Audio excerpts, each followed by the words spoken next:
Bon, allez. Oula, attends, juste. Ça sature un peu. Oula, Un, deux. j'ai perdu 3 points d'audition en express. C'est vrai.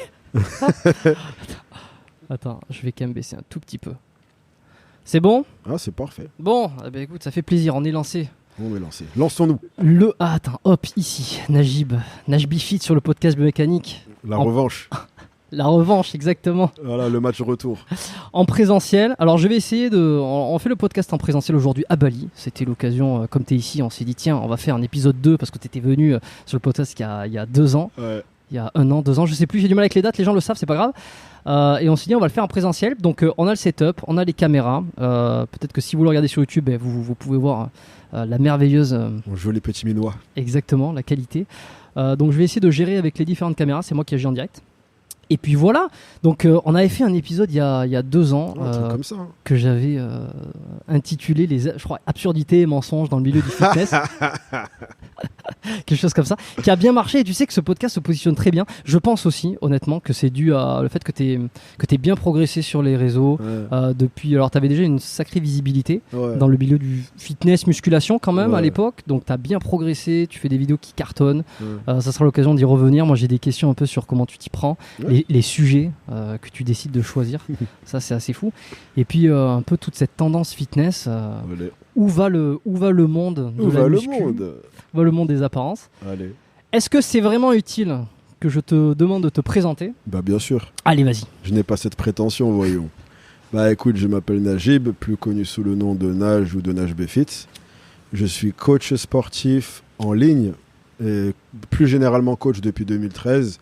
Et en parallèle de ça, je suis ce qu'on pourrait appeler un créateur de contenu. Donc je fais des vidéos sur la plupart des plateformes, YouTube, TikTok, Instagram, Snapchat, ce que tu veux. Mhm. Et je suis en parallèle sur un projet de création d'une application. C'est pas pour tout de suite, mais c'est dans la marmite. Ouais, ça serait quoi? C'est quelque chose qui serait pour tes coachings ou Non, ce serait vraiment une application générale. En gros, une application où une personne qui ne sait pas s'entraîner, elle prend cette application, maintenant elle sait s'entraîner. Donc mon but, c'est vraiment de rendre la salle de sport moins intimidante. En gros, tu as ça, tu sais quoi faire. t'as vraiment l'impression qu'on est complètement perdu aujourd'hui sur quelqu'un qui veut démarrer un entraînement En fait, si tu veux, il y a une espèce de transition où on est passé de très peu d'informations. Par exemple, à l'époque où moi j'ai commencé la muscu, on apprenait la muscu. Moi j'ai commencé la muscu en 2012. Donc il n'y avait pas encore les réseaux, il y avait Facebook, mais t'étais ami, il n'y avait pas des pages. On apprenait la muscu avec des magazines et des DVD.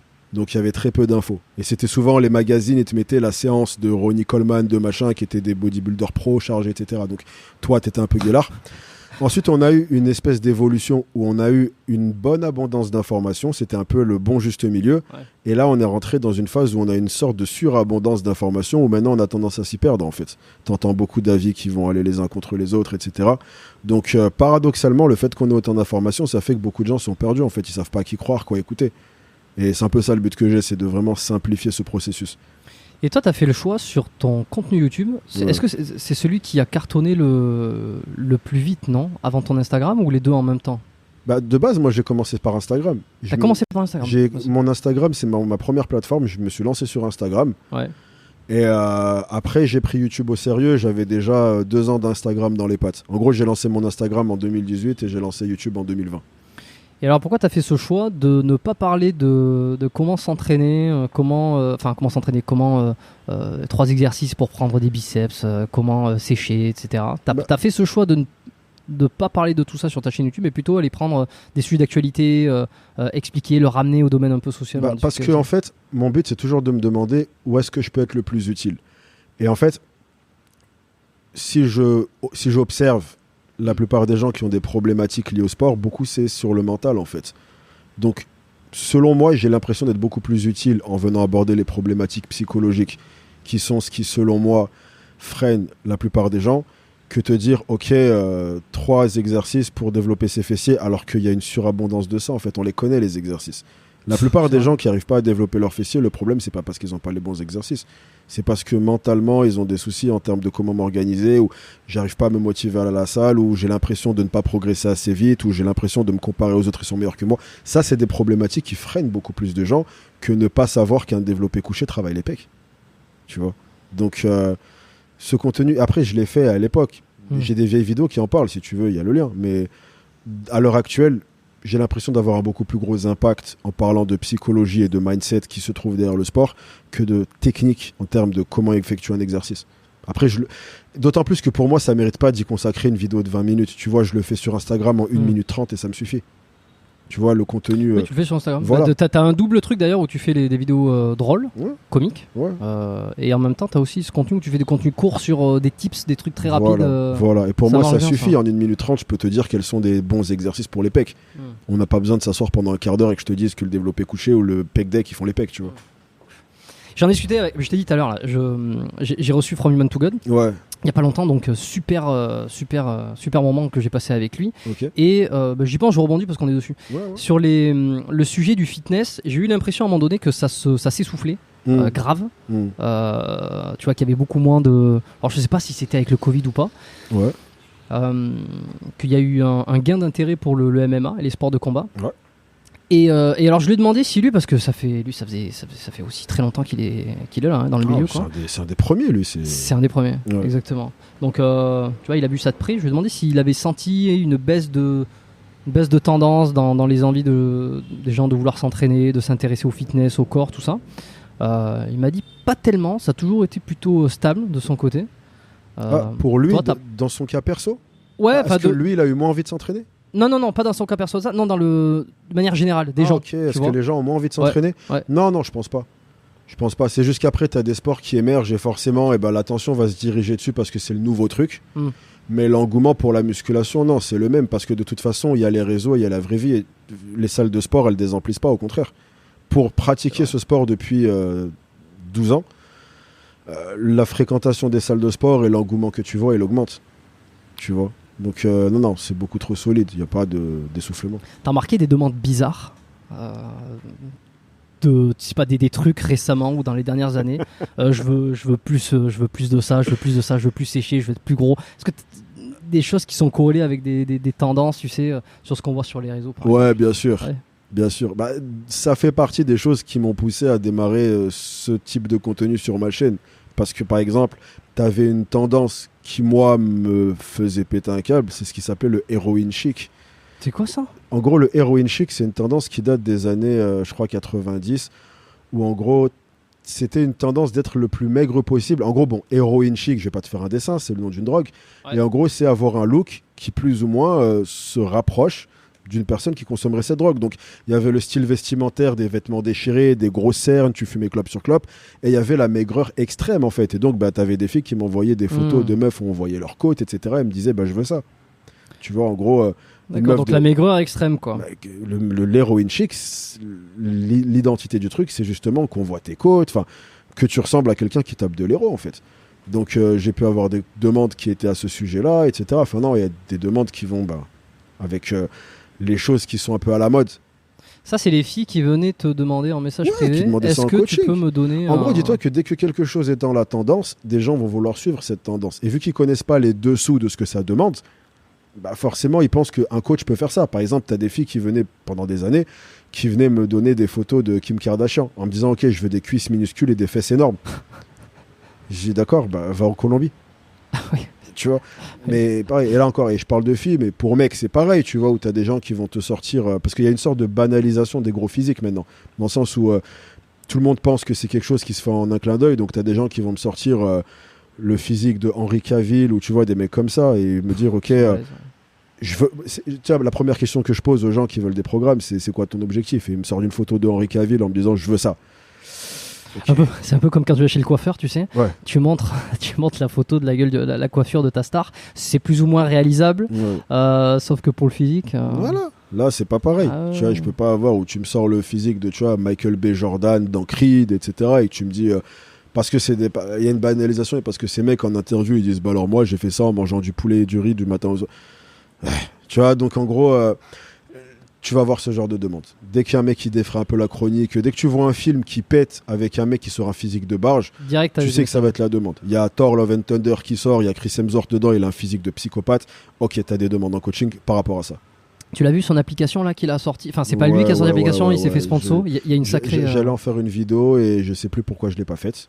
Ouais. Mais ouais. D'ailleurs, je me pose la question. Bah, parce que, alors pourquoi je l'ai pas faite, je m'en souviens plus. Peut-être que tout simplement, j'ai pas eu le temps de la faire. Mais en fait, sortir une application, c'est tout à ton honneur. Mais la marketer comme étant là, ce qui t'a permis d'avoir ce physique-là, non, juste non.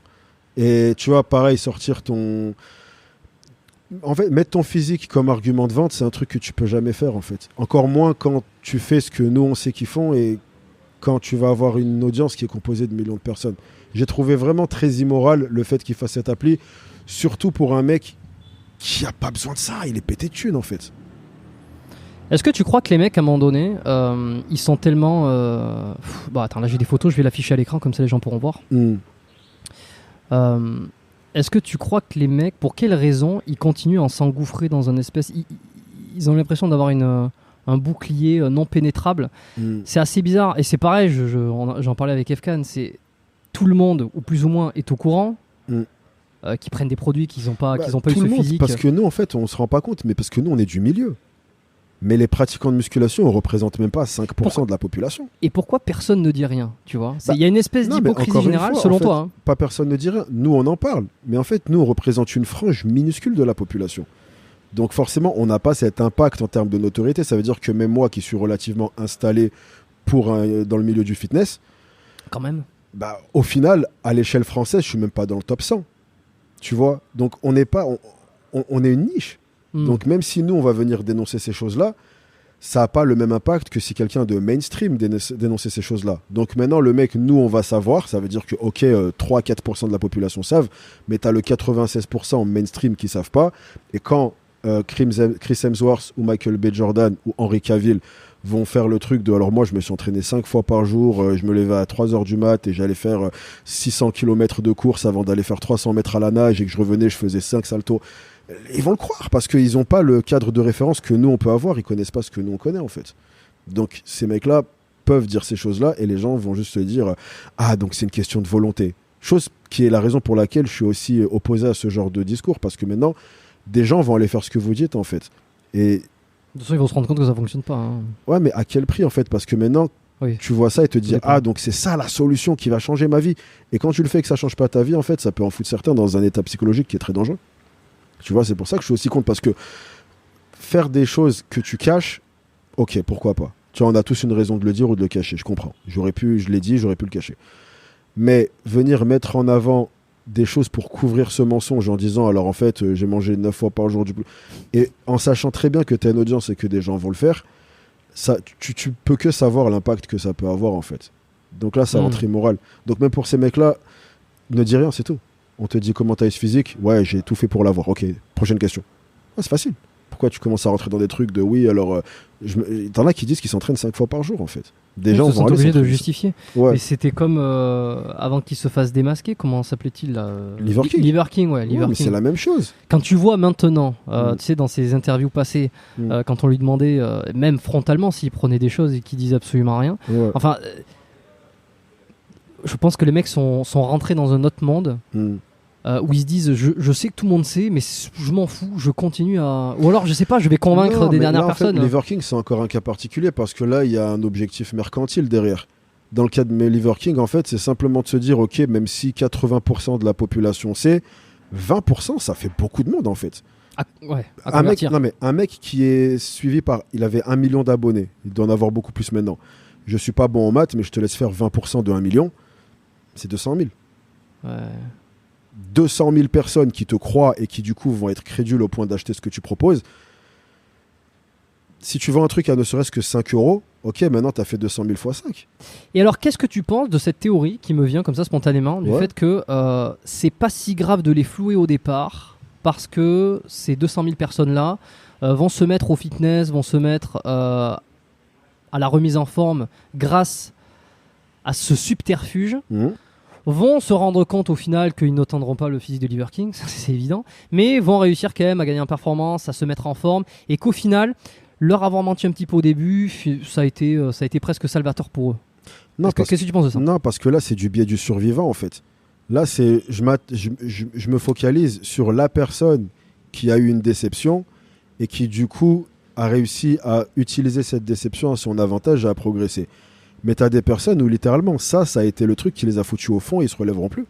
T'en connais toi personnellement ou t'as eu Mais des retours? J'en ai eu en coaching, mais qui littéralement, t'as des messages du genre t'es mon dernier espoir ou je me fous en l'air, littéralement. Et là, j'exagère pas. Attends, pourquoi? Parce que les mecs ont pas atteint. Mais parce que littéralement, le t'as physique. des mecs. Quand tu vas voir des gens qui sont littéralement au bord du désespoir à tous les niveaux et qui voient quelqu'un qui leur promet de pouvoir s'en sortir, qui leur présente la solution, ils basent tous ses espoirs dessus. Et quand maintenant tu te rends compte que le truc sur lequel t'as basé tous ces espoirs, même ça n'a pas marché. Tu sais pas ce que ça peut faire à quelqu'un en fait. Si t'es un minimum solide mentalement ou que t'as la capacité de te relever, ok. Mais si t'étais déjà au bord du gouffre et que ça a été genre le dernier coup de grâce. En fait, il faut garder à l'esprit que la plupart du temps, ces gens-là, tu vas juste pas en entendre parler. Mais ça reste un comportement qui est dangereux en fait. Faire miroiter des résultats de rêve, à la base, c'est dangereux. C'est pour ça que par exemple, même la question que les gens vont poser du genre, en faisant ton programme, en combien de temps je peux avoir des résultats, je sais pas, je suis pas voyant, essaye. En fait, de base, quand tu viens faire miroiter des résultats spectaculaires, tu viens prendre le risque que ça puisse avoir ce genre de conséquences, qui peuvent être détrimentales pour certaines personnes. Et qu'est-ce que tu leur dis alors, une fois qu'ils se ramènent avec cette ambition ou cet espoir démesuré? Comment tu les... Je veux dire, tu les mets pas... tu veux dire les gens qui veulent se dire je vais devenir Chris Hemsworth? Ouais, ou qui viennent te voir, qui disent tiens, t'es mon seul espoir, transforme-moi. Qu'est-ce que tu leur dis? La vérité frontalement, ça n'arrivera pas, t'essaies de les ménager? C'est une question que j'avais posée, que je m'étais posée justement, sur la manière dont ils t'y prenaient en tant que coach. Après, dans la vie, de façon générale, il faut toujours avoir un peu de tact. Tu vas jamais lui dire non, oublie, c'est mort. Mais tout simplement, tu vas lui dire que tu vas faire le maximum avec les cartes qu'il a de base, en fait. Il y a des aspects qui sont des réalités. La génétique, c'est une réalité. La capacité de travail que tu as, c'est une réalité. Là, tu parles d'un acteur qui, pendant 6 mois, il doit se préparer pour un rôle. Pendant 6 mois, c'est toute sa vie. Il a que ça à faire. Toi, tu as peut-être un taf, tu as peut-être une famille, tu as peut-être je sais pas quoi, tu as des gosses qui pleurent, qui te réveillent la nuit. Enfin, il y a des réalités à prendre en compte qui font qu'on va maximiser ce que tu peux faire avec ce que tu as. Mais en général, j'essaie de les écarter de cet objectif de « je veux ça ». Parce que le mec, il a peut-être pas tes insertions, peut-être pas ta génétique. Enfin, on va optimiser ton physique à toi, en fait. Pas besoin d'être la copie de quelqu'un d'autre. On va faire le mieux qu'on puisse faire avec le point de départ qu'on a. Et toi, c'est vraiment un truc que c'est vraiment un combat pour toi, rétablir les vérités. Est-ce que c'est un truc qui... Tu sais, comme on dit dans le jargon, est-ce que ça te trigger? C'est-à-dire que quand tu vois des trucs comme ça, t'as envie de... Putain, t'as envie d'expliquer, t'en as marre. Non, c'est juste que de façon globale, je suis quelqu'un qui prend la santé mentale très au sérieux, en fait. Ayant moi-même eu de gros soucis de santé mentale, je sais l'impact que ça peut avoir sur quelqu'un. Donc, je vais toujours forcément avoir cette tendance à regarder les choses par le biais de ce filtre. Me dire quel est l'impact que ça peut avoir sur les gens, tu vois. Et en fait, pour avoir été dans ces cas de figure, je sais qu'il y a certaines choses où peut-être tu peux même ne pas voir le mal, mais que sur certaines personnes, ça peut avoir un impact qui est vraiment, vraiment grave, tu vois. Donc, est-ce que c'est un combat? Je sais pas, mais en tout cas, est-ce que c'est quelque chose dont j'ai conscience de la gravité? Oui, absolument. Alors maintenant, tu reaches quoi, 200, 300 000, 400 000 personnes, des fois plus sur tes vidéos. Donc c'est beaucoup quand même, tu brasses beaucoup de monde. C'est-à-dire que tu arrives à avoir un discours sur, alors pas que les phénomènes fitness, mais beaucoup qui tournent autour du fitness, de l'apparence, qui touchent beaucoup de monde. Tu arrives à faire une certaine forme d'éducation tout en faisant du divertissement. Mais tu as l'impression de ne pas toucher encore tout le monde, tu vois, d'être encore niché. Est-ce que tu as eu des idées pour essayer d'aller chercher d'autres gens comme ça, te dire tiens, est-ce que j'essaierai pas des collaborations avec des youtubeurs plus gros pour essayer de faire passer les messages encore plus, tu sais, pour te prendre une certaine mission comme ça, d'essayer de populariser le discours? Non, je pense que la manière dont je le fais jusqu'ici, c'est aller dans la bonne direction. Donc, t'as jamais voulu faire une vidéo avec Squeezie par exemple? Ce genre de choses, parce que lui avec le, tu vois. En ce qui concerne les collabs, je me base beaucoup plus sur l'entente en fait. Si j'aime bien une personne, je vais vouloir faire une collab avec, mais c'est vrai que je suis très peu axé collab. T'en vois pas beaucoup. Non, donc ça va beaucoup plus être ok, j'aime bien la personne, je pense qu'il peut y avoir une bonne énergie, vas-y viens on fait une collab. Mais en fait, je l'ai jamais fait, mais si je faisais une collab juste pour faire des vues, je pense que ça se verrait. Je pense qu'à la vidéo, ça se verrait que je suis là pour faire des vues et que... Donc je m'abstiens, je le fais pas. Tu vois, je fais des vidéos avec les gens que j'aime bien et je développe mon truc. Mais jusqu'ici, j'ai réussi à monter tout seul. On va continuer. Avec qui t'as fait des collabs? Que j'ai loupé ou que je me souviens pas? Dans le fitness? Ouais. De toute façon, j'ai fait que des collabs fitness presque. Après, pour citer les plus connus, on va dire, j'ai eu Body Time, j'ai eu Jamcore. Putain, vas-y, si je vais en oublier, après je vais me foutre dans la merde. C'est quoi? Si j'en oublie, je vais me mettre dans la merde. Eh ben attends, je vais taper sinon. Alors, si tu vas sur je fais très peu de collabs sur ma chaîne, mais après, des gens qui m'invitent, j'y vais. T'as pas été invité par Stéphane Malassagne? Tu l'as vu passer ce. Il est marrant, ce mec, lui. ou pas? Le mec, il a explosé, sorti de nulle part. Ouais. Absolument Non, incroyable. je le regarde sur TikTok, il est drôle. Ouais, et puis il a fait une vidéo justement parce que lui il se prétend, tout est second degré, coach en charisme, Stéphane Malassagne. Ouais. Il a explosé cette année avec des vidéos un peu à la con où en fait c'est du second degré où il explique comment avoir du charisme, tu vois, un de ses élèves. J'en ai vu pas mal. Ah oui, c'est marrant. Ouais, c'est rafraîchissant. Il a fait une vidéo avec Florent d'Horizon. Ok. Je sais pas si tu l'as vu sur la muscu justement. Non, j'ai pas vu. Ouais, c'était assez marrant. Ok. Ouais, faut aller voir. Ok. Stéphane Malassagne. Non, bon délire ce mec. Bon, et alors, c'est quoi les dangers là actuellement là, que tu sens là? T'as fait des vidéos sur un peu le dopage chez les jeunes là récemment, sur l'apparence, sur les. Attends, je vais aller retrouver ta chaîne exactement, que j'ai les sujets devant moi. Quels sont les terrains glissants? Ouais, quels sont les terrains glissants? Est-ce que tu sens qu'en ce moment, parce que c'est ça qui est intéressant, est-ce que tu sens qu'en ce moment il y a des sujets où il y a des trends sur lesquels on va, qui sentent pas bon sur le physique? J'ai pas compris la question. Je vais te la refaire parce que j'ai devant les yeux. Celui qui s'est fait mettre 20 cm de plus sur les jambes. Celui qui prend des stéros alors qu'il démarre la muscu en même temps. Est-ce que tu as l'impression que ça va... Alors je sais pas, c'est peut-être biaisé parce que c'est ta chaîne, tu traites de sujets comme ça. Donc on a l'impression que le monde se barre en couille totale. Tu vois, c'est l'impression que ça, tu vois son truc. Non, le monde se barre pas en couille. Justement, mon but dans la vidéo, c'est de faire de la prévention et d'anticiper les trucs pour pas que ça devienne un truc global. Mais le monde se porte très bien. On m'a souvent fait la réflexion en mode mais en vrai, en regardant ta chaîne, je découvre trop de dingueries. J'ai l'impression qu'on vit dans un monde de dingue. Je sais, non, c'est parce que c'est moi qui vais dénicher les trucs de dingue, mais le monde se porte très bien. T'es bon, hein, t'arrives à dénicher des trucs, franchement. Ouais. Alors, il y en a une que j'ai pas regardée, c'est Cyrus North se met à parler de musculation.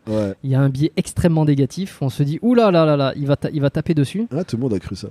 Ouais, mais connaissant ton contenu, parce que t'es très nuancé. Voilà, en fait, très de neutre toute façon, dans les choses. Je vais jamais prêter allégeance à 100% dans une direction ou dans une autre, tu vois, genre en fait, je suis quelqu'un qui dans la vie a cette philosophie que très peu de choses sont tout blanc ou tout noir.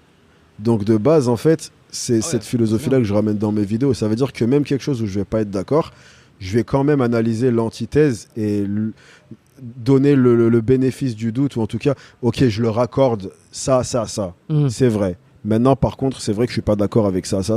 Et c'est une démarche que j'ai dans toutes mes vidéos, et c'est une démarche que j'ai dans ma vidéo sur Cyrus, où je vais dire les choses sur lesquelles je suis en opposition, et je vais dire les choses que j'ai trouvées cool dans sa démarche. C'est pas mal quand même, parce que c'est un mec qui a une chaîne... Alors, je connais pas très bien Cyrus North, pour être honnête. Okay. Enfin, je veux dire, son contenu, j'ai regardé peut-être une ou deux vidéos. C'est un mec qui parle beaucoup de philosophie, donc qui est vraiment orienté sur plus l'esprit, la psychologie. Et donc là, il a voulu faire une petite entrée sur le lien avec le physique aussi. Moi, je trouve ça bien des fois d'essayer de réconcilier un peu les deux. C'est exactement ce que j'ai dans ma vidéo. Ouais, bon, du coup, t'as pas besoin de la regarder. Si, je la regarderai quand même, je vais me mettre de côté.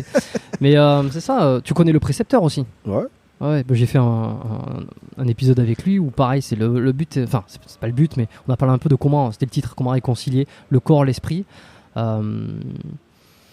Ouais, moi je trouve ça pas mal. Après bon, faut toujours se demander parce qu'ils ont eu des grosses audiences, ils n'ont pas forcément une grosse expérience dans la musculation et ce qu'ils disent peuvent des fois atteindre des gens. Attention à pas trop dire de conneries. Ouais, voilà. En gros, c'est toujours ça le bémol. En fait, c'est fais juste gaffe aux informations que tu donnes, mais avoir ce genre de personnes qui viennent mettre une lumière sur notre domaine, moi je suis pour à chaque fois, tu vois. Après, il y a des manières qui sont bonnes ou mauvaises de le faire, mais en tout cas, voir des youtubeurs mainstream venir justement aborder ce que nous on fait, et encore une fois, c'est des gens qui ont une force de frappe que nous on n'a pas. Donc c'est toujours cool de les voir parce que ça casse le stigma sur la musculation. En gros, il y a un type de public que moi je toucherai jamais. Parce que en me voyant, ils vont se braquer et se dire ok, qui est musclé, tatoué. Et on me le dit en commentaire, désolé, je tenais à m'excuser, je t'ai mal jugé. Au début, j'ai vu ta vidéo et en fait, quand j'ai vu ta vidéo, ça m'a fait changer d'avis. J'ai compris que t'étais. Mais pour cette personne-là qui a fait la démarche de regarder ma vidéo, t'en as combien qui ont dit oh non, ils sont partis. Donc, c'est pas mon truc, non, ça me correspond. Ah ouais, non, mais juste en me voyant, cash, ils sont passés à une autre vidéo. Ils ont dit ok, non, ce mec-là, je sais que je vais pas aimer. Ça va être un gros kéké de salle de sport, misogyne, qui va. Plein de gens ont cette image de moi et je sais qu'il y a une frange de la population qui a regardé mon contenu et qui s'est rendu compte de l'inverse.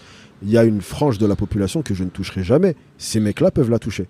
Donc si ces mecs-là peuvent justement donner une vision différente de notre sport et montrer que c'est pas forcément un truc qui est réservé à nous, c'est-à-dire vraiment aux puristes de ce milieu, mais que ça peut être monsieur et madame tout le monde, comme des mecs comme Cyrus ou le précepteur, c'est incroyable. Donc pour moi, c'est toujours super positif quand ces mecs-là, ils en parlent. Parce que c'est vrai que Charles, le précepteur, n'a pas fait de vidéo purement sur ça, il me semble. Bon, alors là, à travers le podcast, ça a été l'occasion d'en parler, mais de temps en temps, il distille sur ses réseaux qu'il fait du sport et que les deux sont liés. Je suis pour.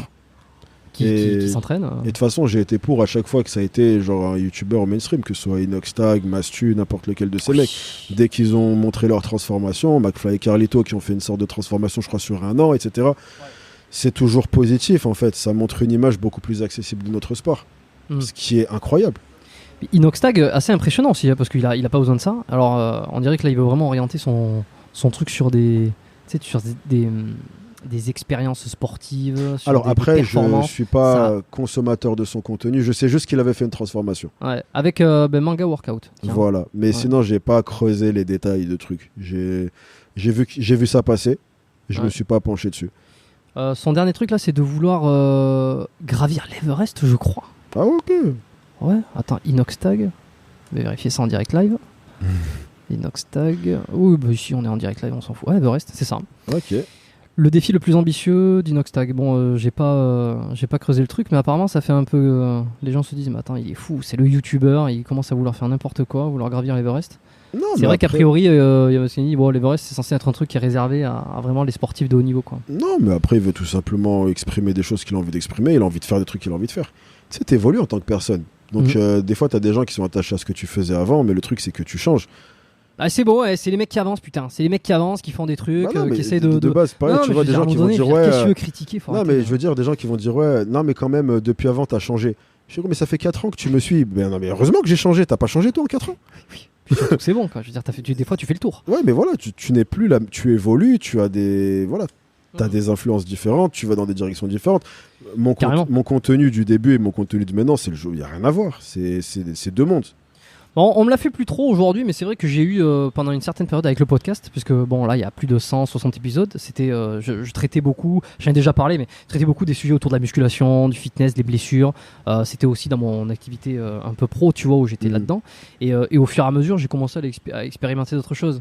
Et donc de temps en temps, ça arrive plus trop parce que les gens c'est bon, ils ont compris, le podcast a pris une autre ampleur, tu vois. Donc, mais c'était mais ça parle pas de biomécanique, tu devrais changer le nom d'épisode. C'est genre, oui, mais si tu veux, bon, on en a parlé dans les débuts, et puis là, tu vois, on en parle aujourd'hui, tu vois, de fitness, de musculation. Mais des fois, tu peux passer à autre chose et tu peux essayer d'aller découvrir d'autres trucs aussi. T'as envie de t'exprimer d'une autre manière. T'as envie d'explorer d'autres trucs. Il y a des sujets où des fois, t'as pu kiffer pendant un moment et maintenant, ça te parle plus. Tu vois, et c'est une évolution que t'as en tant que personne. T'as des exemples, toi, à titre perso, de trucs qui aujourd'hui, c'est bon, te saoulent? Bah oui, bien sûr. Ne serait-ce que faire du contenu lifestyle, tu vois, des vlogs sur ma vie. Je l'ai fait pendant un moment et c'est vraiment plus un contenu qui me parle. Et pourtant, quand j'en faisais, les gens, ils adoraient. Mais le truc, c'est qu'en fait, je suis tellement rentré dans ce truc où j'ai envie de plus faire de mon possible pour apporter quelque chose aux gens d'une manière ou d'une autre. T'es bridé avec ça. Que, on va dire que montrer ma vie, en fait, ok, cool, c'est sympa, mais c'est du voyeurisme au final. Genre, j'apprends quoi à qui. Donc, je me suis un peu désintéressé du contenu vlog, même si ça avait des bons retours, parce que je prenais plus de plaisir à le faire. Voilà. Ouais, puis c'est vrai que le vlog, ça intéresse les gens qui te connaissent. En plus. Pas nécessairement les gens qui ne te connaissent pas encore. Oui, voilà. Donc au final, non. Puis de toute façon, je pense que plus d'un point de vue personnel, je ne m'épanouissais plus à faire des vlogs. Ou après, encore plein d'autres trucs. Le contenu 100% technique me passionne beaucoup moins. Genre, j'ai besoin de m'amuser en faisant mon contenu. Genre, il faut vraiment que je me tape des barres à l'écriture. Genre, si c'est vraiment du très technique, très sérieux, comme j'ai fait à mes tout débuts, c'est plus un contenu qui me passionne, en fait. Ah ouais. Non. Ah ben justement, comment tu t'organises sur tes vidéos? Tu vois, moi j'étais assez curieux. 3 vidéos par semaine, tu me disais tout à l'heure, là, sur ta chaîne YouTube, c'est énorme, surtout sur des sujets comme ça. Ouais. Tu fais des recherches sur les sujets, tendances. Bah ouais, t'es obligé de faire des recherches. Ouais, comment ça se passe? Comment tu décides de choisir un sujet, s'il est d'actu? Bah en vrai, je vais tomber dessus. On va dire que maintenant, vu que les gens ils ont compris la thématique de ma chaîne, on m'envoie vraiment beaucoup de trucs. En gros, dès que quelqu'un va tomber sur quelque chose, il va m'envoyer le lien. Regarde ce qui s'est passé parce que ils veulent que j'en parle. Donc après, on va dire que déjà, rien que là, les sujets me tombent un peu dans le creux de la main. Après, au-delà de ça, ben, je passe beaucoup de temps à regarder sur Twitter ce qui est en tendance. Je passe beaucoup de temps sur Twitter. Et j'ai pas mal de chaînes US en principal que je regarde. Et des fois, tu vois, ils vont aborder des thématiques. Et je me dis, ce sujet il peut être pas mal. Ou des fois, c'est simplement dans des discussions. En fait, des fois, mes potes ils me disent, t'as vu le truc qui s'est passé? Et je fais, ouais, fais voir et tout. On va dire que ma démarche sur ma chaîne, c'est un peu comme quand tu viens d'apprendre un truc de fou qui s'est passé, t'as envie d'en parler à tes potes. Tu vois, moi, c'est la même chose, sauf que j'en parle à mes 300 000 potes, en fait. Mais pas mal, c'est exactement la même démarche. C'est vraiment la même démarche. C'est je viens d'apprendre qu'il s'est passé ça. Ouah, c'est un truc de fou, faut trop que j'aille le raconter à ma communauté. Tu vois, c'est la même démarche que si tu faut trop que j'en parle à un tel. C'est la même chose. Donc, c'est un peu cette démarche que j'ai. Si le sujet me passionne et me donne envie d'en parler, je vais prendre plaisir à en parler. Parce qu'il peut se passer que je tombe sur certains sujets où je me dis, ouais, ça ferait des vues, mais ça te fait chier. Ça me donne pas envie d'en parler. Ouais, c'est intéressant. C'est vraiment l'envie de te dire, putain, là, j'ai envie de parler de ce truc-là. C'est même limite plus une démarche presque égoïste, en fait, que j'ai sur YouTube. C'est j'ai envie d'en parler. Donc, je vais en parler sur ma chaîne. Ça, je veux en parler, il faut que j'en parle à quelqu'un. Ça tombe sur mes abonnés. Ils sont contents. Ouais, mais vraiment, ça peut arriver que des fois, des gens ils me fassent des recommandations de vidéos. Tu vois, j'essaie vraiment d'être au maximum proche de ma communauté à ce niveau-là et d'écouter leurs recommandations et tout. Et des fois, ils vont m'envoyer un sujet, je vais dire, en vrai, c'est un truc de malade, mais j'ai pas envie d'en parler. Tu vois, je leur dis normal. Ça te parle pas. Je dis, ouais, c'est cool. Ou des fois, j'ai juste rien à dire dessus. Genre, ouais, j'avoue, c'est un truc de fou, mais j'ai rien à dire de spécial. Ouais, il y a deux sujets, je sais pas si qui, on va dire, dans les derniers mois m'ont vraiment marqué, surtout un qui m'a donné envie justement d'en parler à tout le monde comme ça. Rien à voir avec le fitness. Je sais pas si tu connais l'histoire de Jean-Claude Roman. C'est c'est le médecin. Le problème, c'est que l'histoire, elle est un petit peu vieille maintenant parce qu'il il est sorti de prison il y a pas si longtemps que ça, donc il a été condamné il y a plus d'une dizaine d'années. C'était l'histoire de ce mec médecin, non pas médecin justement, qui s'est fait passer pour un médecin chercheur auprès de sa famille, de sa femme, de ses enfants, de absolument tous ses proches, et en fait, qui n'était pas du tout médecin chercheur, qui passait ses journées à glander, à rester sur un parking, à lire des journaux. Et en fait, il est rentré dans un mensonge où il a menti à tout le monde. Il s'est embourbé comme ça. Et alors, jusque-là, tu me diras, ça va. Enfin, ça va. Non, c'est pas terrible. Mais jusqu'au jour où il a fini par être démasqué, il allait se faire démasquer, et il a tué toute sa famille pour éviter de se confronter avec ce mensonge qu'il avait. Non, mais il avait construit. Il s'était marié, il avait eu des enfants, il avait tout ça, en se bâtissant cette image mais de. Du coup, c'était quoi sa source de revenus vu qu'il. Enfin, mais. Si. Alors, sa source de revenus, c'est assez extraordinaire, c'est un escroc. C'est que il disait. Alors, il travaillait. Je sais plus comment on appelle ça, dans un truc de recherche assez connu en médecine. Il disait qu'il avait des bons placements, et donc ses proches lui donnaient de l'argent pour qu'il le place à son nom, tu vois, dans des comptes avec des placements à très fort rendement. Et donc il vivait là-dessus. Voilà, il disait je vous place l'argent, et puis il vivait là-dessus, quoi. Mais arrive à ce stade, c'est une maladie là. Ouais, j'ai découvert ce truc-là. C'est un patient, quand j'étais encore sur Montréal, qui m'avait parlé de l'histoire de ce mec Jacques-Claude Roman, qui avait été bouquin qui a été écrit ensuite par Emmanuel Carrère, qui a fait un roman, mais un roman vérité dessus. J'avoue, là, il y a de quoi faire un film carrément. Un film a été fait avec Daniel Auteuil. Voilà. J'ai tout fait. Mais en fait, j'ai tout regardé. J'ai lu le bouquin, j'ai regardé le film. Ça t'a passionné. Et je me suis dit, comment c'est. Je crois que j'en ai déjà parlé sur ce podcast, mais comment c'est possible pendant des dizaines d'années que le mec a bâti toute sa vie sur un mensonge. C'est chaud. Et au moment où le mec il va se faire choper parce qu'il avait une maîtresse, enfin il y a toute une histoire. Ah ouais, mais c'est vraiment. Il a tué toute sa famille. Et il a voulu se tuer, il s'est pas tué apparemment. Et puis il s'est loupé. Et ensuite il a fini en tôle. Et puis là il est sorti il y a pas très longtemps. Il est dans une abbaye apparemment. Il fait retraite spirituelle. Nouveau départ. Ouf, ouais. Je sais pas pourquoi je raconte ça, mais ça fait partie des trucs où, tu vois, quand j'ai découvert ça, la sensation de se dire, j'en ai parlé à tout le monde. J'ai parlé du bouquin à tout le monde, j'ai parlé de l'histoire à tout le monde parce que j'ai trouvé ouf. C'est ça, c'est ma démarche dans ma chaîne. Ouais. C'est ce sentiment que tu as eu sur cette histoire, c'est ce qui me pousse à parler de ça en vidéo, en fait. Me dire, ce truc de malade, je vais en parler. Mais tu fais quand même attention d'avoir toujours un lien qui soit avec l'entraînement, le physique, l'apparence, ou pas forcément? Non, plus maintenant. Non. Non, après, je reste quand même dans ma thématique parce que Étant moi-même dans ce milieu, je m'informe la plupart du temps sur des sujets de mon milieu, on m'envoie des sujets de mon milieu, je parle. Donc c'est vrai que c'est le milieu dans lequel je baigne et lequel je suis le plus au fait. Mais ça m'arrive d'avoir des thématiques qui ont absolument rien à voir. Le mec qui a fait une opération pour grandir, tu vois. Après ça touche quand même au corps. Mais j'ai même des sujets où non, j'avais fait une vidéo sur des braqueurs qui utilisaient Instagram pour faire leur braquage parce qu'ils pouvaient géolocaliser les personnes. Enfin, non, ça peut m'arriver de carrément sortir de mon domaine complètement. Je vais pas me donner de cadre vis-à-vis de ça. J'ai envie d'en parler, j'en parle. Voilà. Si c'est fitness, c'est cool. Si c'est pas fitness, c'est cool aussi. Ouais, puis je pense que les gens maintenant ils te suivent aussi beaucoup pour la façon dont tu présentes les choses, dont tu les expliques, voilà, dont tu les recontextualises aussi. C'est vrai que, tu vois, c'est ce que je me disais, j'ai l'impression que Najib, ce mec, personne le déteste parce qu'il fait des sujets. Les sujets sont apparemment hyper clivants, hyper émotionnels, sur des trucs vraiment qui génèrent des émotions. Souvent, enfin, qui peuvent générer des émotions négatives, mais la façon dont tu les abordes et dont tu les présentes, c'est toujours contextualisé, nuancé, et donc, en fait, tu crées pas de drama. Dans la vie, de façon globale, je suis comme ça. En fait, je vais toujours essayer de comprendre les deux facettes d'une situation.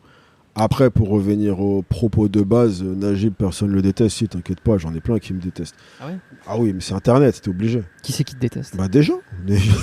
Que tu connais ou genre de non, public, des illustres inconnus, juste des gens sont tombés sur mes vidéos, ils ont décidé qu'ils m'aimaient pas, tu vois. Mais on l'a tous. Franchement, même je vois des youtubeurs, tout à l'heure je te parlais des youtubeurs au mainstream, quand j'en vois qui sont vraiment le plus politiquement correct possible, ils essayent de pas... Ah, tu peux pas. Et ils ont des gens qui les détestent. Ah ouais. Après... ça fait partie du game. De toute façon, à la seconde où tu fais le choix de devenir un personnage public, c'est un peu un... tu signes pour ça. Mais après, ça m'a jamais vraiment influencé dans la sélection de mes sujets. Si je veux parler d'un truc, j'en parle. De toute façon, tu arrives à un certain stade et à un certain nombre de vues, tu sais que forcément, peu importe ce que tu dis, il y a des gens, il y a un faible pourcentage de ces personnes qui va ne pas être d'accord et peut-être même s'énerver et te détester. Sauf qu'un faible pourcentage de centaines de milliers de personnes, ça reste quand même beaucoup de personnes. Tu vois. Ouais, comment tu le gères? Je le gère pas, je m'en fous. Tu t'en fous, tu lis les commentaires? Pas trop. Ouais, je lis tout. Ouais. Et tu t'en branles quand il y a un mec qui te sort une grosse connerie. Ouais. Ça te fait pas rager des fois, ça te passe vraiment au-dessus tout le temps. Je m'en bats les couilles. Ouais. Non, je m'en fous. Non, j'ai les commentaires. Après, j'ai toujours eu ce truc d'être super proche de ma communauté, d'essayer d'être au maximum accessible. Je réponds encore beaucoup à des messages et compagnie. Et ça, c'est un truc que je veux jamais perdre, tu vois. Après, quand j'ai lancé ma chaîne, je répondais systématiquement à chaque commentaire. Là, je peux plus le faire pour chaque, mais je suis quand même le plus présent possible et je continue à être dans les commentaires. Je lis tout par contre, hein. Même si j'ai une vidéo qui va faire 2, 3, 4, 5 000 commentaires. T'arrives à tout lire? Je lis tout. Comment tu fais? Ça, c'est pas si long que ça, c'est des commentaires. Après, il y a des gens qui écrivent des trucs très longs, je vais les lire en diagonale, mais... Après, bon, si j'ai vraiment une vidéo qui buzz et qui a fait un nombre incroyable de vues, là, tu peux pas gérer. Mais en règle générale, dans quasiment systématiquement toutes mes vidéos, je vais lire tous les commentaires. Parce que moi-même, en fait, ça me permet de savoir comment les gens apprécient mon travail et si peut-être il y a des choses que je dois changer. Ça me donne des idées sur la suite. En fait, il y a des trucs que j'ai implémentés de façon régulière dans ma chaîne parce que je les ai faites une fois et les gens, ils ont trouvé ça cool. Tu vois, un jour, j'ai essayé un truc. J'ai eu plein de commentaires dessus. Les gens m'ont dit « Ah, c'est stylé ça, dadada ». Et c'est devenu une base de ma chaîne. C'est parti des réactions. Donc, même si j'avais pas cette volonté d'être proche de ma communauté, je lirais quand même les commentaires pour m'améliorer, tu vois. Est-ce que des fois, tu essaies de les troller? Tout le temps. Mais j'ai une communauté qui est cool avec... Franchement, j'ai l'impression, ouais. On attire les gens qui nous ressemblent et je suis un troll. Donc j'ai attiré des trolls. Donc on se troll entre nous, tu vois. En vrai, c'est les premiers à se foutre de ma gueule. Genre, j'ai déjà fait des running gags, tu vois, sur le fait que j'avais pas de mollets. Je m'en prends plein la gueule et après, moi, je rentre dans le truc aussi, tu vois. Putain, t'as pas des mollets? Alors, je sais pas, je vois pas tes mollets de là. Non, j'ai un jean, là, comme par hasard. Putain, tu mets un jean à 30 degrés, t'es bon. J'ai toujours des jeans. Non, mais t'as raison, parce que si pour en scooter, ça peut être un...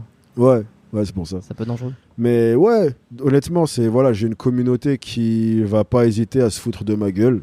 Parce qu'ils savent que je vais pas mal le prendre et que moi-même je vais me foutre de ma gueule en échange ou je vais même me foutre de leur gueule et c'est une bonne ambiance. C'est bienveillant. C'est fun. En fait, ils sont comme moi je suis parce que je suis comme ça avec mes potes.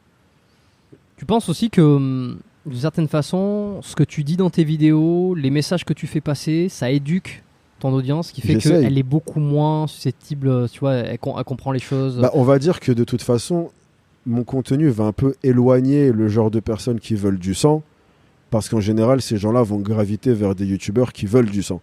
Donc, si je faisais une vidéo où je coupais des têtes, bah, t'attires des gens qui veulent voir du coupage de têtes. C'est vrai. Ces gens-là, en fait, en voyant ma vidéo, ils se disent, vas-y, c'est quoi ce vieux mec? Et ils se barrent. Parce que j'ai pas nourri ce truc qu'ils voulaient, tu vois. Eux, ils voulaient du sang, ils voulaient du spectacle. Donc ils vont voir moi qui va être là en train d'essayer d'avoir un avis plus mesuré et dire ok, même si on n'est pas d'accord avec ça, il faut comprendre que quand même, eux, c'est pas ce qu'ils viennent chercher. Eux, ils veulent que j'arrive et que je tire dans le tas. Donc, un peu naturellement, si tu veux, il y a un filtrage qui est fait. Les gens, ouais. Voilà. Donc, alors, d'un côté, ça filtre les gens, et de l'autre côté, ça éduque aussi ceux qui. Parce que je pense qu'il y en a qui sont arrivés chez toi, qui aiment bien voir du sang. On aime tous plus ou moins voir du sang, tu vois. Je veux dire, c'est toujours cool. Mais au moins, on a compris, tu vois, ça a éduqué très bien. On sait, parce qu'après, j'ai déjà fait des vidéos où c'était des sujets où, en voyant le sujet, toi, tu t'attendais à ce que je coupe une tête. Thibaut InShape. Par exemple, tu vois. Tu disais, ok, là, ça va saigner. Après, on m'a déjà fait la réflexion, comme quoi, c'était trop calme ou truc, parce que... genre que tu te mouillais pas assez. Ouais, surtout quand ça va être une thématique qui va être abordée par d'autres personnes et que d'autres, ils vont le faire de façon plus violente que moi. Ouais, incisive. Ils vont peut-être me reprocher d'avoir été trop mesuré, justement. Surtout quand c'est des choses qui sont objectivement mal, tu vois. De pas avoir pris position. Non, je prends position, je donne mon avis. Ouais. Mais je vais toujours avoir une partie où je vais quand même expliquer que sur ce point-là, je comprends.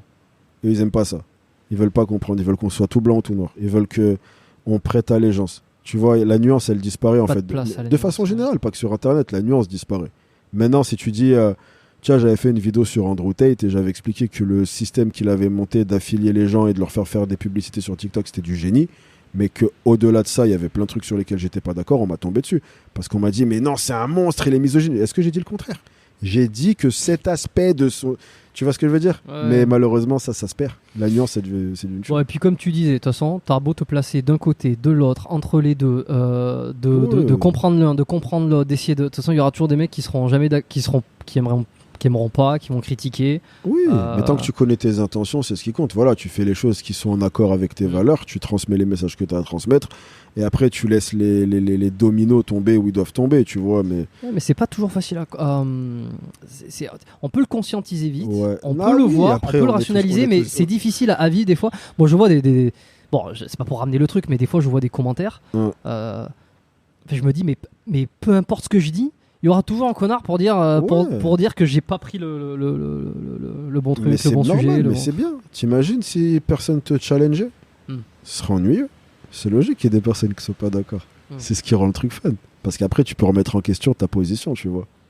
Moi, j'aime bien quand on me rentre un peu dedans, me titille sur mon avis, parce que ça me permet d'avoir une autre perspective.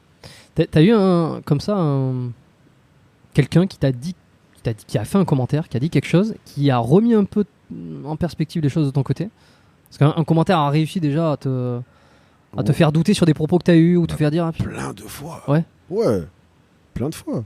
J'avais fait pas mal de vidéos où j'expliquais ce qui s'appelle le score ESG. En fait, le score ESG, c'est les marques, enfin les entreprises vont faire certaines choses, alors qu'on pourrait qualifier de woke, même si tu vois ce mot, il veut un peu tout dire et rien dire, mais tu vois les trucs du genre... Oui, on inclut. Voilà, l'inclusivité. Et en fait, les marques vont pousser ça parce que, en fait, ça fait que ce score ESG, en fait, ça permet aux investisseurs de mettre de l'argent dans la boîte. En fait, c'est la manière dont tu es bien vu, dont tu es bien perçu. Voilà, c'est si tu marques des points sociaux. Par exemple, tu vois la période du mois LGBT, quand tu vois toutes les marques transformer leur logo en arc-en-ciel, ça, en fait, c'est genre le mois des LGBT, tu peux le voir comme un mois compte double pour les marques. En fait, elles vont booster leur score ESG. Donc, on va mettre plein de trucs, on est inclusif, etc. Et en fait, j'avais fait une vidéo par rapport à ça. Et pas mal de gens m'avaient justement parlé de l'impact social que ça pouvait avoir, même si on se sépare un peu du côté ça permet juste de faire des sous. Et c'est vrai qu'en fait, il y a une partie de ces choses-là qui peut faire en sorte que certaines personnes puissent se sentir représentées alors qu'elles ne le sont pas d'habitude. En gros, ça m'a fait voir un peu le truc avec une perspective différente. Je reste convaincu que ça reste une manière de se faire bien voir et de gagner des thunes. Oui, bah tout est j'avais quand même pas pris l'aspect social en compte. En gros, une personne qui a jamais quelqu'un qui lui ressemble dans un film ou dans une publicité ou je sais pas quoi, et ben maintenant elle peut, grâce à la pression qui est mise par ce score, ça reste un impact positif sur certains aspects. Et ça, c'est des gens qui me l'avaient fait remarquer et j'en avais discuté avec eux, tu vois. Donc, alors, si on peut résumer ça comme ça, mettre en avant des minorités. Des minorités, et ce qui est... Alors là, par exemple, on est sur... parce que mettre en avant quelqu'un qui sera en surpoids, par exemple. Ouais. Ça c'est quoi? C'est une minorité, ça ferait partie d'une c'est minorité, minorité pour augmenter le C'est une score. minorité. Le score, tu penses qu'il vaut mieux mettre en avant les gens qui sont en surpoids plutôt que de ne pas les mettre parce qu'ils vont se sentir représentés et ça peut les aider à vouloir se remettre en forme? Est-ce que ça va avoir plus d'impact pour les remettre en forme, pour essayer qu'ils changent, qu'ils s'améliorent? En fait, parce que le truc, ça les conforte. Il y a toujours deux types de messages, en fait. Si tu viens faire une publicité où tu montres une personne en surpoids qui, justement, met des tenues de sport et explique qu'elle a un mode de vie sain, etc., c'est du positif. Tu vois, mais en fait, tu vas pas régler ce problème en cachant ces personnes. Tu vois ce que je veux dire? Parce que justement, se sentir caché et avoir honte, parce que qu'elle change ou qu'elle change pas, à l'heure actuelle, là tout de suite, ce physique-là, elles l'ont. Donc maintenant, il y a deux solutions. Est-ce qu'elles vont prendre conscience de faire des choses pour changer ce physique, ou est-ce qu'elles vont simplement avoir honte et essayer de se mettre dans leur coin et être encore moins à même de changer ce physique? En fait, les gens, ils progressent pas par la honte, par le dénigrement, par quoi que ce soit. Ils progressent justement parce qu'ils se sentent bien de base. En fait, ça veut dire que même quelqu'un qui veut perdre du poids, la meilleure chance qu'il a de perdre du poids, c'est de base aimer son corps là maintenant. Et tu penses ça? Non, je le sais. Ouais. Je coach depuis beaucoup trop longtemps pour pas le savoir. Ah non, mais alors ça m'intéresse fortement, tu vois, parce que ça va à l'encontre de ce qu'on entend beaucoup. Ouais, ça va à l'encontre de ce qu'on entend beaucoup. Et pourquoi tu crois que tout le monde est obèse? Eh ben alors tu vois, moi, je serais plus dans une idée de me dire, c'est parce que en fait, il y a une banalisation du surpoids. Il n'y a pas une banalisation. Non. Et avec tout ce qui va avec, non. Il n'y a pas une banalisation. Non, mais alors là, je suis très curieux. Il y a certaines personnes qui sont une grosse minorité qui viennent justement avoir un discours qui est lunaire, mais de toute façon, ces personnes-là, à part leur petit groupuscule, personne ne les écoute. Parce que quelqu'un qui fait une vidéo et qui te dira l'obésité n'a aucun impact sur la santé, c'est faux. Tout le monde qui a même deux neurones qui sont à peu près connectés va les regarder exploser de rire. Ouais, donc, à part ce contenu-là qui est certes dans leur coin et de toute façon personne ne les calcule. Un peu comme les incels, quoi. Voilà. La plupart des gens qui vont avoir des discours qui veulent mettre en avant l'obésité, souvent, c'est pas ça en fait. C'est beaucoup plus des trucs du genre vous pouvez vous aimer. Et en fait, le truc, c'est que pense à n'importe qui a accompli quelque chose. Son état d'esprit, il n'était jamais un état d'esprit de je me déteste ou un état d'esprit de c'était du négatif. Tu vois ce que je veux dire? En fait, quand tu pars d'une base de positive, tu as beaucoup plus cette volonté. La plupart du temps, même souvent, tu as même beaucoup de gros, et j'en ai eu plein qui étaient en coaching ou quoi, qui vont justement subir ce genre de remarques, des trucs du genre ouais, mais les gros, vous êtes des feignasses, etc. Et ça les encourage, presque inconsciemment, parce qu'ils se braquent et par volonté d'opposition, ils finissent par limite, tu vois, encore plus se mettre dans cette direction. En gros, comme une sorte de doigt d'honneur, en fait, je t'emmerde. Ah ouais, tu me traites de gros, je vais être encore plus gros, qu'est-ce qu'il y a? Tu vois? Quand les gens se sentent compris, et je sais que tu as eu des problématiques qui ont fait que tu en es arrivé là où tu en es maintenant, et ça veut rien dire en termes de ta valeur, ça veut simplement dire que tu as des choix différents à faire. Là, déjà, tu crées un terrain propice à la progression. C'est une façon intéressante de voir les choses un peu différemment. Donc c'est vraiment sur du levier positif, du levier d'encouragement, plus que sur du levier de reproche et de stigmatisation. Et d'humiliation. Parce que ce que tu vois maintenant, c'est de l'humiliation. Personne n'accomplit de grandes choses en se sentant plus bactère, en fait. Personne. Quand tu vois peut-être. Quand tu vois un basketteur qui s'apprête à faire un match, qu'est-ce que tu le vois faire? Il se mime en train de réussir un panier. En fait, il se met dans une optique où il va réussir. En fait, quand tu pars en ayant un sentiment de réussite, c'est là où ça se met un terrain propice pour faire des choses. Tu vois ce que je veux dire? Donc, partir avec une base où non, mais je sais, je suis qu'une merde parce qu'Internet m'a dit que j'étais qu'une merde. Et là, en fait, tu n'as même pas créé le terrain pour progresser. Tu pars déjà abattu, en fait. Donc, comment est-ce que tu veux que la personne, elle s'en sorte? Le problème, c'est que malgré ce que la plupart des gens racontent, pour une grande partie des gens, avoir ce genre de propos, c'est même pas pour faire changer les autres, c'est juste parce qu'ils ont envie de se défouler. Quand il y a même jusqu'à des études qui sont penchées jusqu'au fait de te montrer que dénigrer une personne sur son poids et de l'insulter, de le traiter de gros, c'est scientifiquement prouvé que ça contribue encore plus à la rendre obèse. C'est contre-intuitif parce que... C'est pas contre-intuitif, c'est même contre-productif en fait. Donc si ta volonté c'est vraiment d'aider, là tu fais la chose qui est la moins probable d'aider la personne. C'est ouf, hein? Mais c'est cool parce que tu t'es défoulé. Ouais. Ouais, puis tu te rassures aussi. Tu te rassures. Tu te crées ce sentiment de voilà, j'ai fait ma bonne action, j'ai dit à un gros qu'il était gros. Oh waouh, bravo, je pense qu'il ne le savait pas. Et en fait, là, c'est un discours dangereux que je suis en train d'avoir parce que ce que j'aime pas, c'est qu'on vienne culpabiliser les gens. Par contre, ce que j'aime tout aussi pas, c'est qu'on vienne déresponsabiliser les gens. Donc, à l'inverse, le discours, oui, non, tous les corps sont beaux, c'est pas grave, ça non plus, j'aime pas. En fait, le discours que je veux avoir, c'est plus, il y a des choix que tu as fait dans ton style de vie qui font qu'aujourd'hui, tu es dans cette situation et qui fait que tu devrais mieux t'en sortir. Et voici les choses que tu devrais mettre en place pour pouvoir avancer. Mais déjà, de base, en fait, il faut garder un truc à l'esprit, c'est que ça part toujours d'une volonté de la personne. Donc, si la personne, elle veut pas avancer, tu vas pas la convaincre d'avancer. Moi, mon but, si tu remarques dans mes vidéos, ma démarche, c'est jamais de convaincre les gens. C'est simplement de prendre les gens qui ont déjà ce déclic de vouloir changer quelque chose et ok, je vais t'expliquer comment faire.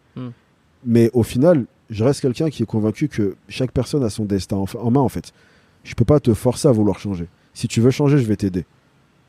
Mais si tu veux pas changer, tu vois, et après, c'est une décision qui est... Et en fait, ce processus-là, c'est un processus que chacun doit faire. Et le truc, c'est qu'en venant dénigrer une personne, souvent, tu te mets en travers de ce processus. Ça, c'est intéressant. Alors, qu'est-ce que tu penses de ça ? Il y a quelques mois de ça, j'avais enregistré l'épisode 2 avec Frédéric Delavier. On avait l'occasion de parler un peu de ça aussi. J'avais demandé son avis d'un point de vue sociologique. Ouais. Et je lui ai dit, mais alors, qu'est-ce qu'il faudrait mettre en... C'était la question. Je lui ai dit, mais Fred, qu'est-ce qu'il faudrait mettre en vitrine ? Est-ce qu'il faudrait montrer des corps ? Alors, parce que lui, il a une vision un peu, un peu différente. Il n'est pas coach, tu vois, mais il a quand même un pied dans le business. C'est une référence de notre domaine, malgré tout, tu vois. Bon, il y en a qui n'aiment pas. Bon, moi... Non, mais là, je parle pas de la personne, mais je parle en termes de ce qu'il a apporté. Ça reste une référence dans notre milieu. Bien sûr. Moi, je le connais pas et je sais rien de lui, mais en tout cas, en tant qu'accomplissement dans notre domaine, ça reste quelqu'un de... Voilà. Oui, il a fait des choses. Et alors quand je lui dis, bon alors Fred, est-ce qu'il faudrait mettre des corps obèses aux vitrines ? Est-ce qu'il faudrait ne pas en mettre ? Qu'est-ce qu'il faudrait faire, en gros, c'est un peu mes questions, pour que le monde aille mieux, ou alors pour qu'on aille dans la meilleure direction, santé, tout ça. Et il me dit, mais la réponse qu'il avait donnée, c'est, mais en vitrine, on met ce qui se vend.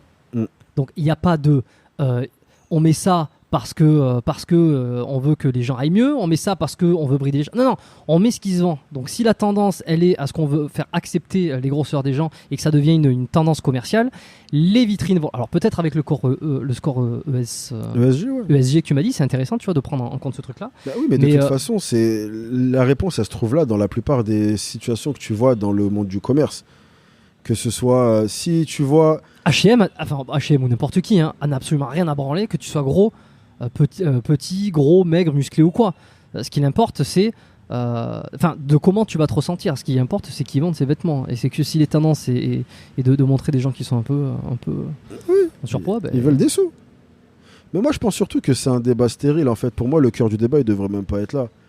Pour moi, le cœur du débat, il devrait pas être, ok, est-ce que des poupées en plastique dans des magasins, est-ce qu'elles soient en taille 44 ou on s'en tape, en fait. Pour moi, le vrai débat, c'est justement comment est-ce qu'on peut faire en sorte que l'état d'esprit des gens aille dans la direction de l'amélioration. On s'en branle de quelle taille fait un truc en place. C'est pas le débat, en fait. Tu vois ce que je veux dire ? Pour moi, le fait même qu'on ait ce débat et qu'on n'ait pas la volonté d'avoir la vraie conversation, c'est déjà un problème de base, en fait. Où on est tellement perdu qu'on se retrouve à débattre sur la quantité de plastique qu'on a mis dans un mannequin. Tu vois ce que je veux dire ? Pour moi, c'est un faux débat, on s'éloigne du vrai débat. Donc toi, tu penses qu'il faudrait représenter donc, ces corps imparfaits, ou en tout cas ces corps qui auraient besoin de... Alors là, on est sur vraiment le body, un peu le body positif, la grossophobie, tout ça. En fait, il faudrait les représenter, mais sous quel type de manière ? Alors, sous quelle manière ?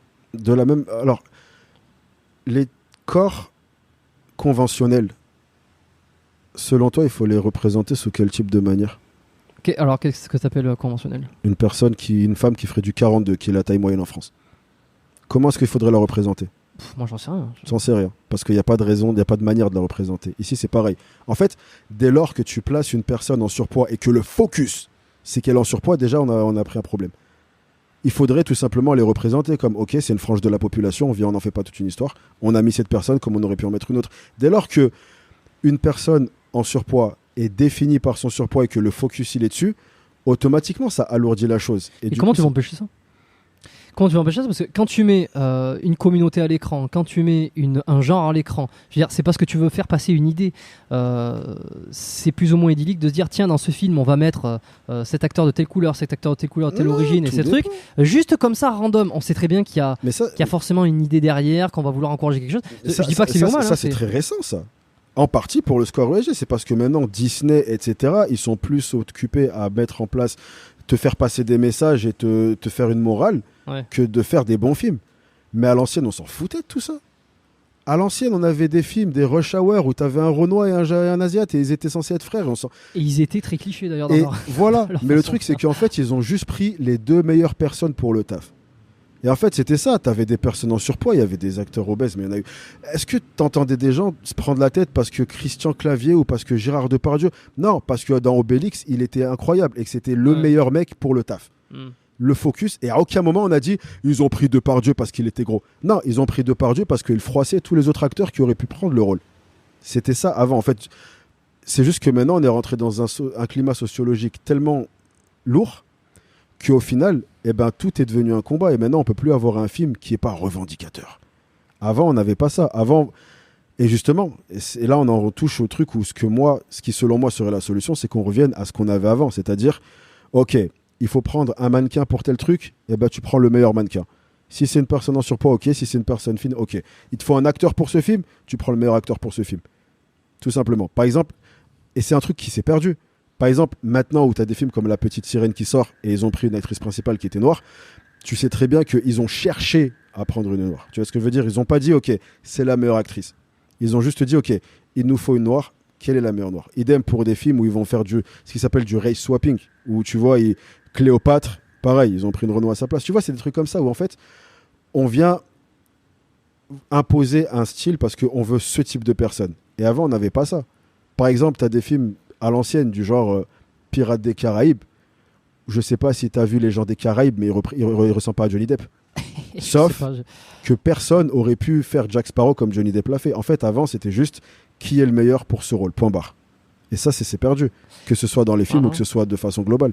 Comment t'expliques, là, comme ça, là, c'est compliqué, hein, c'est multifactoriel, mais comment t'expliques que ça s'est perdu? Ou c'est que c'est fait la bascule pour toi? Non, la bascule s'est faite dans le moment où on est arrivé à interagir à plus grande échelle, que ce soit avec les réseaux, etc. Et en fait, l'être humain est un animal social. Un peu automatiquement, on va être amené à créer des tribus. Donc maintenant, en fait, il faut qu'on fasse partie d'une communauté. Tu vois, tu as la communauté des... C'est pour ça que tout à l'heure, on disait qu'il n'y a plus de nuances, et c'est en partie à cause de ça. Parce que si tu es dans la nuance, on ne sait pas t'appartiens à quelle communauté. Nous, on veut que tu sois dans cette communauté. Tu vois, par exemple, tu as des trucs du genre... T'es avec nous ou contre nous? Voilà. Et en fait, du coup, maintenant, ça en arrive à un stade où même un réalisateur de film, on veut voir t'es dans quelle communauté. T'es avec nous, alors il faut que tu mettes cette personne. Parce que sinon, t'es pas dans la communauté. Ok, ça n'a rien à voir avec ton histoire et ça va dénaturer ton film, mais on veut savoir t'es dans quel camp. Et c'est pareil avec la musique, c'est pareil avec les magasins de vêtements, c'est pareil avec n'importe quel type de divertissement. On veut voir t'es dans quelle communauté maintenant. Et tout est devenu juste extra-communautaire de façon globale. C'est pour ça qu'on n'a jamais été aussi divisé socialement, alors que paradoxalement, on n'a jamais été aussi rapproché grâce au réseau, etc. Oui, donc en fait, tout ça, ce désir de vouloir mettre en avant certaines minorités, certaines personnes qui ne sont pas considérées comme... parce qu'on pour revenir un peu sur le côté santé, fitness et bien-être physiologique, le fait de mettre en avant des personnes qui sont grosses, qui ne sont pas forcément musclées, qui ne représenteraient pas un standard physique attirant ou même de bonne santé. Pour toi, l'objectif, enfin c'est pas pour toi, c'est clair que l'objectif n'est pas du tout de les sensibiliser ou de les faire progresser, mais c'est uniquement une histoire de bien-pensance, une histoire d'idéologie, et que finalement ça tire... En fait, toute cette histoire de vouloir présenter des gens ne tire personne vers le haut. Ça tire personne vers le haut parce qu'à l'heure actuelle, c'est assez mal fait en fait. Ça pourrait, mais malheureusement, là on rentre dans un sujet où tu as des gens qui ont un intérêt à le faire de cette manière-là. En fait, si les choses sont faites comme ça, c'est que ça rend service à certaines personnes. Bon, et à toi aussi finalement, parce que ça fait éclore ton business. Dans quel sens ? Dans le sens où les gens les gens se sentent mal, ou pas d'ailleurs. Non, se sentent mieux. Non, je sais pas. non, je sais pas. Non, mon business, Si tu parles de mon business de coaching. Non, oui, de transformer les gens, après, de faire améliorer les. Non, ça m'est même arrivé de parler avec des gens et on en arrive à la conclusion qu'ils avaient déjà un travail psychologique à faire avant de pouvoir bosser avec un coach, tu vois. Et j'ai aucune crainte à dire ça à une personne. Ouais. Il y a des personnes qui, selon moi, elles sont allées vers le mauvais professionnel. Un psy t'aidera plus que moi je t'aiderai. Et j'ai aucun problème à le dire à quelqu'un qui en aurait besoin. Bon, mais c'est vraiment intéressant ce côté un peu. Parce que là, sur le body positif, c'est que les représenter, les montrer sous un format positif, les amènerait davantage à prendre conscience de ce qu'ils pourraient faire pour être encore mieux, plutôt que de se sentir rejeté, de se sentir non inclus. Exact. Sachant qu'il faut garder, donc pour résumer un peu le truc, c'est qu'il faut garder la distinction entre la responsabilisation, c'est que c'est pas parce qu'on inclut, on représente, on exprime, on montre, qu'il faut le faire d'une manière à ce que tout est bien, tout est parfait, et il faut pas que ça change. Non, voilà, il y a juste un discours. Encore une fois, on est dans la nuance. Mais juste, pense à n'importe quel type de situation où une démographie a été exclue, tu verras que ça n'a jamais bien fini. Je sais pas. Bah, pense à n'importe quelle situation dans l'histoire de l'être humain où on a pris un groupe de personnes et qu'on a dit vous, on vous cache. Ça finit jamais bien. C'est juste pas un point de départ productif pour aucune situation. Est-ce que tu penses, parce que tu étais passé chez Rob, on en avait parlé lors de notre premier épisode, il y a très longtemps. Hein. Ça date, ça commence à faire. Ça date, ouais. Sacrée vidéo. Je pense avait reach énormément de monde. Ouais. J'ai fait un autre épisode avec The Rob, on a discuté, il a passé sa langue dans sa poche, tout ça, tu vois, il dit ce qu'il pense. Est-ce que tu penses que finalement son combat, je te le demande à toi parce que tu es là-dedans, on est dans ces sujets-là, son combat de vouloir finalement sensibiliser sur les produits dopants, sur toutes ces vidéos, en amenant des gens qui ont testé les anabolisants, eux ils ont eu des super résultats, eux ils sont super contents, eux ils sont pas contents, eux ils ont des problèmes, eux ils ont des problèmes d'érection, eux ils ont des problèmes de santé, etc. Vraiment il y a eu tout un panel comme ça, et son cheval de bataille c'était voilà, il faut dénoncer, il faut sensibiliser et montrer qu'une fois que t'es dedans tu signes en bas à droite comme il dit, etc. Bon, maintenant ça fait quoi ? Ça fait un moment qu'il a fait toutes ces vidéos-là, toi t'es passé. Est-ce que tu penses que tout ce combat-là finalement a servi positivement la cause de l'antidopage ? Des retours que j'ai vis-à-vis de ça, j'ai l'impression. En tout cas, Rob, c'est quelqu'un qui partage beaucoup les commentaires qu'il a. Et des commentaires qu'il partage, où il y a plein de gens qui disent « Ah, grâce à cette vidéo, jamais je toucherai à ça, etc. » Donc, en soi, selon moi, oui, je pense que ça a eu un impact, même si après, tu as toujours cette partie de la population où s'ils veulent en prendre, ils vont en prendre. Oui. Mais après, si en faisant ça, il arrive à en dissuader certains, c'est toujours un bon combat, tu vois. Donc, il pourra jamais convaincre tout le monde. Mais en tout cas, la frange de la population qu'il arrive à convaincre, oui, ça reste un bon combat à livrer. Parce qu'en fait, ça fait carrément le lien avec ce dont on parlait. Tu disais, si on cache, ça se passe pas bien. Lui, il a fait il a eu le parti pris de vouloir montrer, de vouloir tout dire. Ouais. Et tout dire. Ouais. Tu vois, c'est genre, voilà, maintenant on va tout dire. Mais même ceux qui se sont battus une carrière grâce aux produits dopants, entre guillemets, on va quand même le dire, le mettre en avant. On va faire transparence. Je pense à Amon, d'ailleurs, que j'avais reçu. J'avais fait un épisode avec lui. Sacré personnage aussi. Super rigolo. Ouais, tu le connais Non, c'est un très bon gars. Ouais. Bon, mais pareil, tu vois. Bon, après, on accepte, on n'accepte pas, mais le mec est capable d'expliquer ses choix et puis de l'avoir d'une certaine façon raisonnée. Bon. Ouais, voilà. Puis surtout, ça permet au moins pour ceux qui ne seront pas convaincus et qui vont le faire, au moins tu sais à peu près. Parce que je pense qu'il n'y a rien de pire que se lancer dans ce genre de choses et ne même pas savoir ce qui est inclus dans le pack. Tu vois. Ouais. Pour reprendre l'analogie, ce pourquoi tu signes en bas à droite, tu vois. Donc, à la rigueur, après, au final, on est entre adultes. C'est des choix que tu fais en tant qu'adulte et que je vais pas me mettre à dénigrer ou juger. Je les ai fait moi-même. Mais en tout cas, si tu les fais, au moins savoir que tu saches ce que tu fasses. Après, voilà, au final, c'est ta décision à toi. Mais le faire en étant à l'aveugle, je crois qu'il n'y a rien de pire. Mais tu sais que moi, je suis surpris à quel point il y en a autant qui le font à l'aveugle. Mais il y en a beaucoup. C'est fou. Non, mais ça m'est arrivé même d'avoir des gens qui m'envoyaient des messages en me disant ok, du coup, je suis en train de faire ça, du coup, tu me conseilles quelle dose ? Je crois que tu t'es trompé tu voulais parler au futur. Je m'apprête. Non, j'ai déjà commencé, mais ok, donc t'as vraiment commencé un truc sans même savoir tes doses. Enfin, voilà, c'est chaud, tu vois. Ouais. Ah ouais, mais il y en a beaucoup. Et alors quand on s'intéresse, quand on s'est intéressé, on a un peu l'impression que tout le monde est plus ou moins au courant, tu vois, quand tu prends une saloperie, une drogue ou même j'en sais rien, tu peux te dire tiens, j'ai un petit peu regardé ce que c'est censé me faire, histoire de savoir. Non, finalement, il y en a beaucoup qui partent sur l'utilisation de produits, alors dopants ou autres produits dopants. Ah oui. Quelle est ta perception, toi, sur les produits dopants aujourd'hui? T'en as pris dans le passé? Est-ce que tu vas en reprendre? On en a parlé déjà, non? Ouais. Ouais, non, mais oui, je sais qu'on on avait bien parlé la dernière fois, tu as expliqué, mais aujourd'hui, quel est ton avis là-dessus? En ce qui me concerne, moi, c'est pas quelque chose que je referais. J'ai eu mon expérience avec. Tu vois. C'est vraiment fini, quoi. Ouais. Même TRT.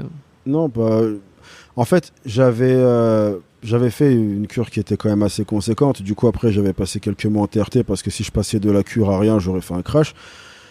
Après la TRT, j'ai arrêté pendant un moment et j'ai fait des analyses et mes taux de testo étaient bien, tu vois. Donc, si mon corps il a réussi à relancer tout seul, bah, ok, cool. Tu vois, et si plus tard j'ai besoin de TRT, je ferai une TRT. Mais en tout cas, à l'heure actuelle, j'ai pas eu la nécessité d'en faire une. Après. Ça te tente pas, tu sais Non, pas du tout. C'est vraiment fini, quoi. Ouais.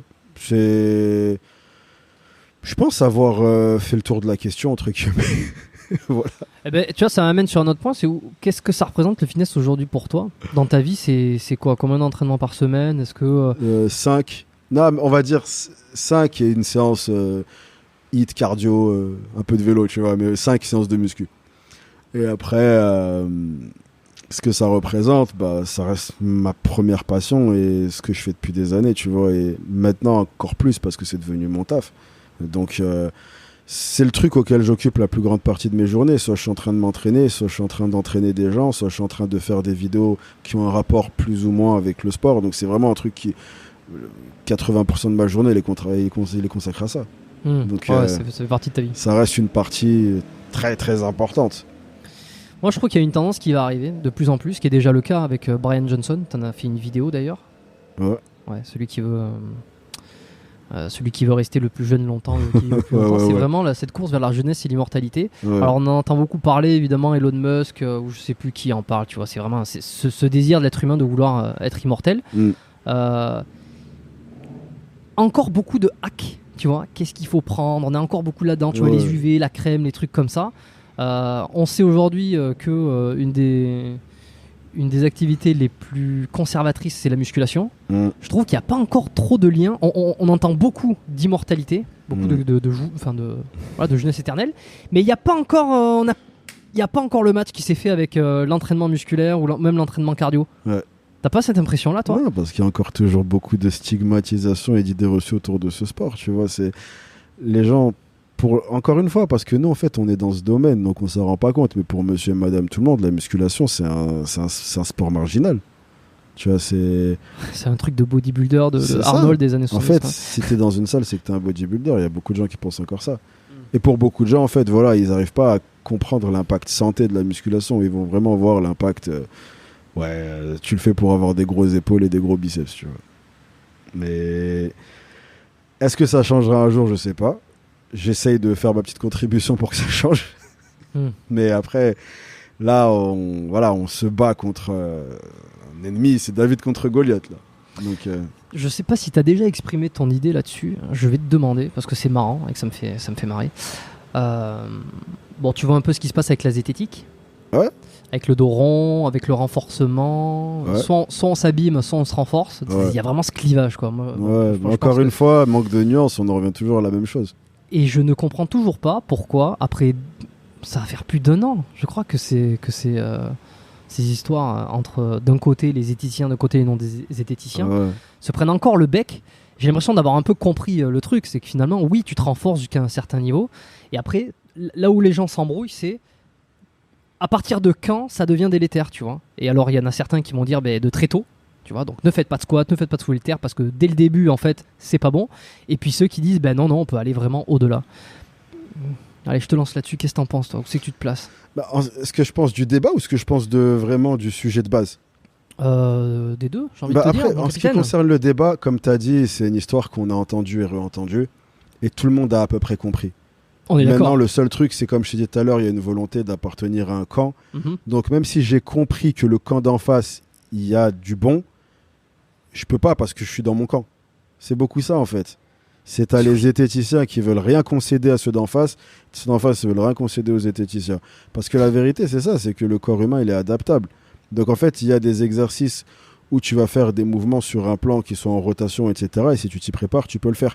Mais le camp qui va être contre le soulevé de terre de rond, lui va te dire, en fait, tu es en train de dire que tu vas prendre une barre à 200 kg et la soulever en étant en V. Non, c'est pas ce qu'ils ont dit, en fait, tu vois. Donc, encore une fois, les deux camps ont raison. C'est juste que les deux camps refusent de faire preuve de nuance. Parce que oui, tu peux faire un mouvement, ça s'appelle un pendlero, c'est un mouvement qui est connu, tu vois, où tu vas tout simplement venir faire un étirement au niveau de la zone lombaire et remonter la barre. Mais le truc, c'est que là, tu le fais avec des charges très légères et tu renforces ton corps au fur et à mesure. Mais est-ce que tu vas... Enfin, je pense pas que j'ai entendu quelqu'un conseiller de faire un max avec le soulevé de terre de rond. Oh, bah, y en a qui disent, certains disent, et sans jugement aucun, qui peuvent aller jusqu'à 100 kg soulevé de terre de rond. Si c'est fait progressivement, le disque va être capable de se renforcer, va être capable de s'adapter. C'est possible. Ouais, tu partages cette vision. 100 kilos, après tout est relatif à ta force de base, tu vois. Et encore une fois, c'est vrai que c'est quand même un discours où tu marches sur des œufs. Parce que du coup, des gens... En fait, si tu prends un athlète très entraîné qui s'est énormément préparé à faire ce type de mouvement et pour qui 100 kilos représente une charge qui n'est pas spécialement grosse, oui, c'est un mouvement qu'il peut faire. Maintenant, est-ce que c'est un mouvement que je vais conseiller à monsieur et madame tout le monde en salle de sport? Non. Parce qu'en fait, il y a déjà une certaine proprioception à avoir. C'est pour ça que, par exemple, pour ma part, même si je sais en tant qu'athlète et j'ai fait de la préparation physique qu'il y a des gens qui pourraient faire 100 kilos avec un dos rond, je me battrais pour que les gens ne le fassent pas avec un dos rond. Parce que les gens en salle de sport, eux, ils vont pas l'analyser de la façon où un athlète ou un mec chevronné va l'analyser. Donc, les gens qui sont simplement pratiquants et qui ont un objectif du type je veux faire de la musculation pour prendre du muscle, pour perdre du gras, etc. Non, fais pas le dos rond, jamais. Voilà, débat clos, ne fais pas de dos rond. Parce que tu n'as même pas cet intérêt. Maintenant, bémol, il est vrai qu'il est important de faire des mouvements où tu vas venir travailler ta mobilité, etc. Parce qu'après, le camp d'en face, en fait, il y a beaucoup de ce qui s'appelle de la kinésiophobie. En gros, chaque mouvement qui n'est pas, tu vois, vraiment comme ça, dans comme les ça, clous, voilà, on va le voir en mode non, mais si tu fais ça, tu vas te défoncer. Et moi-même, j'étais dans ce camp pendant longtemps. Tu vois, où j'avais pas de mouvement où je te disais, il faut absolument pas le faire parce que tu vas te blesser. Il est intéressant de laisser son corps venir se placer dans des positions qui justement viennent un peu tirer avantage de ce qu'il est capable de faire. Mais il faut le faire de la bonne façon. 100 kilos dans un soulevé de terre avec un dos rond, c'est pas la bonne façon en fait. Surtout si tu n'as aucune raison de le faire. Surtout si tu n'as aucune raison de le faire. Ouais. Voilà, donc en fait, encore une fois, je suis d'accord avec personne parce que c'est un débat où il y a de la nuance dans un côté comme dans l'autre. Mais si je devais là tout de suite donner un avis tranché en une phrase, couteau sous la gorge, je dois dire ce que je pense. Les gens de la salle, ne faites pas le soulevé de terre de rond. Voilà. Comme ça, le problème est réglé. Comment tu as appris à nuancer tout ça? D'où ça te vient? Est-ce que tu as lu des bouquins? Est-ce que tu as eu des influences? Je suis juste quelqu'un qui parle énormément avec des gens et qui est beaucoup voyagé et qui rencontrait des gens d'horizons différents, de façons de penser différentes. Ouais. De religions différentes, de partis politiques différents, de ce que tu veux. Donc en fait, j'ai appris à être exposé à beaucoup de perspectives différentes super tôt. En fait, je me suis jamais cantonné à seulement mon petit milieu. Donc dès le début, j'ai compris que tout était nuance. Et c'est un peu comme ça que je me suis un peu construit un avis en prenant un peu tout à droite à gauche. Mais j'ai rarement vu de situation que je pouvais expliquer en une seule phrase. Et de base, ma personnalité, elle est telle que j'aime bien creuser les choses. Donc même si en apparence un truc me paraît simple, je vais avoir envie de le creuser. Tu vois. Est-ce que ça fait quelqu'un de toi, ça fait de toi quelqu'un de rationnel, de très rationnel, qui va juger le pour, le contre, qui va faire le bilan, l'état des lieux des choses avant de prendre une décision? Ou est-ce que tu restes quand même émotionnel sur certaines prises de décision? Non, je suis très peu émotionnel. Pragmatique alors. Ouais, je suis très peu émotionnel. Dans mes décisions, je suis vraiment pas émotionnel du tout. Ça veut dire que t'évites de faire 2 fois la même erreur?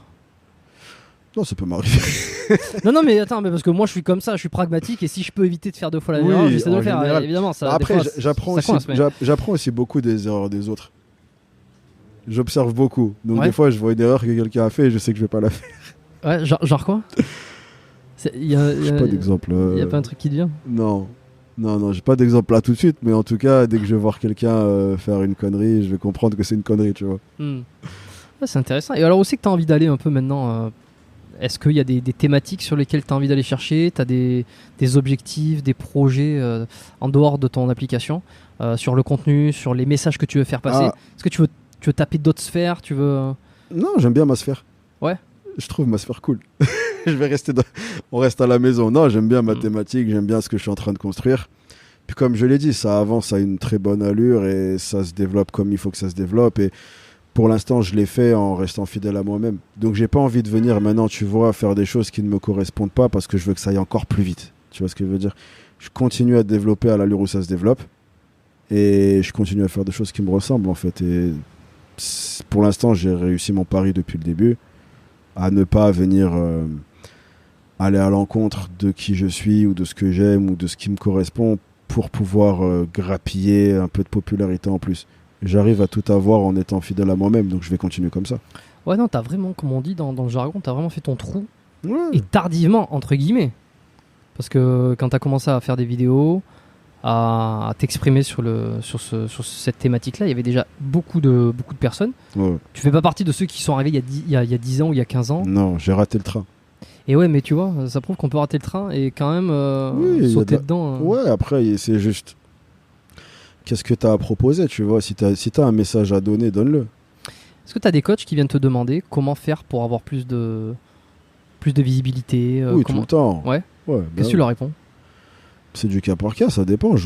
Si j'ai le temps, je regarde un peu son profil et je lui dis ok, moi je pense qu'il te manque ça ou quoi. Mais après, si je devais donner une réponse générale, c'est tout simplement soit à l'écoute. En fait, ne décide jamais. Le problème des gens, c'est qu'ils sont trop dans la planification.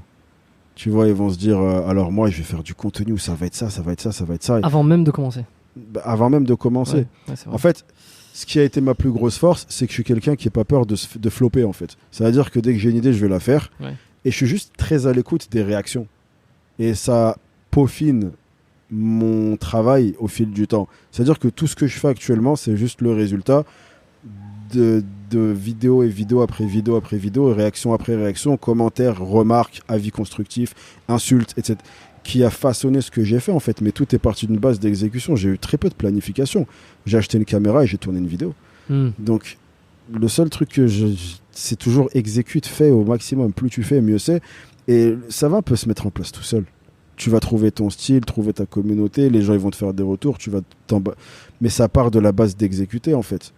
Tu vois, tout ce que je fais maintenant c'est de l'exécution, mais le problème c'est que les gens pensent qu'ils vont trouver le concept parfait et dès qu'ils vont le faire ça va buzzer.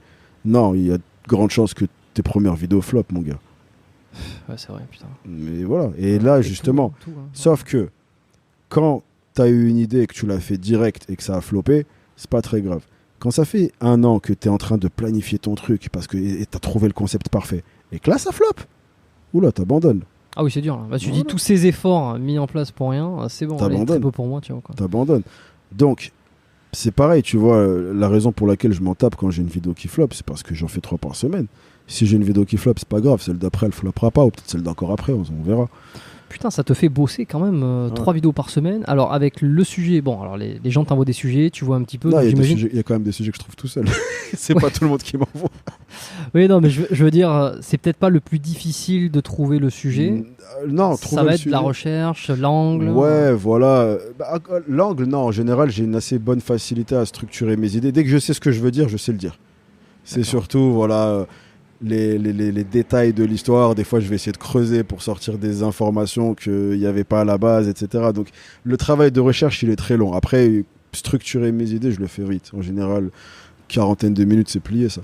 Ah ouais, c'est plus la recherche qui est galère. Tu vois. Ok, et ensuite tu enregistres, tu scriptes ça, tu disais, tu scriptes ça. J'écris tout. Et ça c'est fou quoi. Ouais. Alors bon, j'ai regardé, moi j'ai zoomé un peu dans tes yeux, j'ai vu un tout petit peu de... Non mais ça c'est parce que j'ai des tics avec les yeux. Ah ouais, c'est pas parce que tu lis le prompteur. Non, j'ai appris à ne pas... Si je te dis pas que je l'ai, tu sais pas que je l'ai. Ok. Non, là, c'est vraiment... Ben là, par exemple, je fais sur Mac, mais quand je parle, des fois, je peux avoir tendance à faire ça, tu vois. Oui, non, mais ça va, comme tout le monde. Moi aussi, je regarde à gauche, à droite, et puis tu réfléchis, donc des fois, les yeux, ils partent dans tous les sens. Voilà. Mais non, après, sinon, j'ai appris à lire sans que tu vois que je lise. Mais après, quand on me demande, je le dis, hein, c'est pas... Bon, t'as eu des blessures un peu, là, cette dernière année, des choses qui t'ont empêché de t'entraîner? Non. Pas du tout. Si, j'avais une galère au poignet, le tendon sur la partie supérieure de l'avant-bras. En fait, j'avais fait une levée latérale mal échauffée. Et tu sais, vu qu'en gros, là, tu tiens l'haltère, ça c'est en tension. Okay. Et je me suis mal échauffé, j'étais parti assez lourd et du coup, j'ai senti une sorte de pincement. Et je l'ai traîné pendant longtemps, mais tu sais à cause de quoi ? à cause du fait que maintenant je travaille sur un ordi. Et qu'en gros, bah, tu sais, t'es tout le temps comme ça. Du coup, ça l'empêchait de vraiment guérir. Et tu sais comment je l'ai réparé? J'ai acheté les souris verticales. J'étais sûr. Ça m'a changé la vie, ça. Ouais, c'est bien ça. C'est incroyable. Les souris ergonomiques, là. C'est incroyable. Mais tu sais que pendant 4 mois, je me suis traîné la douleur au poignet à cause de ça. Ouais. Parce qu'en gros, la levée latérale, elle a bien démarré le truc. Et après, la souris, elle empêchait de guérir. La souris ergonomique, au bout de 3 semaines, j'avais plus mal. Ok. C'est une dinguerie. Alors, j'ai jamais utilisé... Sachant que les gens, ils disent, ouais, mais ça prend un petit temps à prendre en main. Moi, j'ai pas eu... Dès le début, je l'ai prise en main. Ouais, t'es vraiment... Voilà, je montre une image, là, t'es vraiment... C'est une souris comme ça. C'est juste qu'en fait, t'as la main à la verticale, mais tout est pareil. Après, t'as des boutons sur le côté. En plus, j'en ai acheté une, tu vois, tu peux customiser les touches et tout. Je travaille encore plus vite qu'avant. Je crois qu'il y a des souris aussi où tu déplaces le curseur avec le pouce. Bah, c'est ça que j'ai. Ah oui, c'est ça, ok, parce que là, ce que j'ai à Ouais, il y a l'écran, une c'est pas ça. espèce de boule ici. Là, t'as 2 touches. Et en haut, ça t'as doit être encore ça. 2 autres touches. C'est Ouais. Logitech. Ok. C'est ça? Oh, bah là, je sais pas quelle marque c'est. Aussi, Logitech, oui. Ouais, mais Logitech, exactement. mais elle est top, leur souris. T'as 2 touches en haut customisables. Ah bah écoute, c'est pas mal ça. En plus, tu vois, si tu bosses beaucoup, Bah, quand tu passes beaucoup de temps sur l'ordi, parce qu'en fait, ce qui est dangereux, c'est ça, là. c'est le mouvement du poignet. C'est ça, le droite-gauche, là. Hmm. Mais quand tu fais ça, t'as plus ça. Ça va, c'est pas grave. Ça, c'est dangereux. Tu fais quoi pour ta santé? À part t'entraîner, à part, est-ce qu'il y a des choses qui te semblent importantes? Je m'éloigne des gens toxiques. Comment tu fais pour les reconnaître? Ah, c'est une grande question. Ça. L'expérience, j'ai appris à très vite les reconnaître. Qu'est-ce que t'appelles quelqu'un de toxique, tu vois? Pour ceux qui se demandent s'ils ont des gens toxiques dans leur entourage, comment on les reconnaît? Comment on s'en débarrasse?